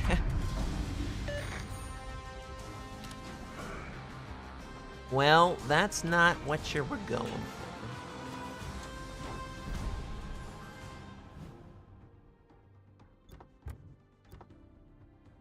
Nice.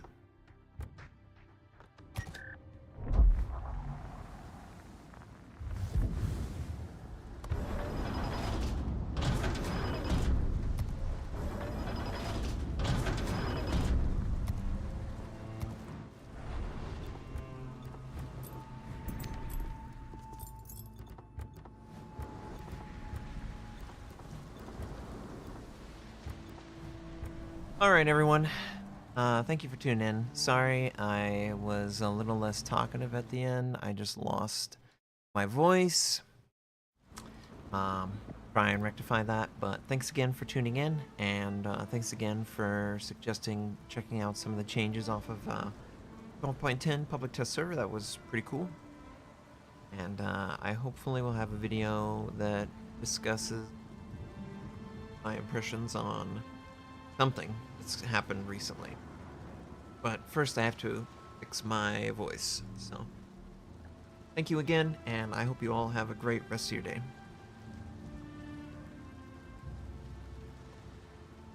And I will catch you guys on the next one.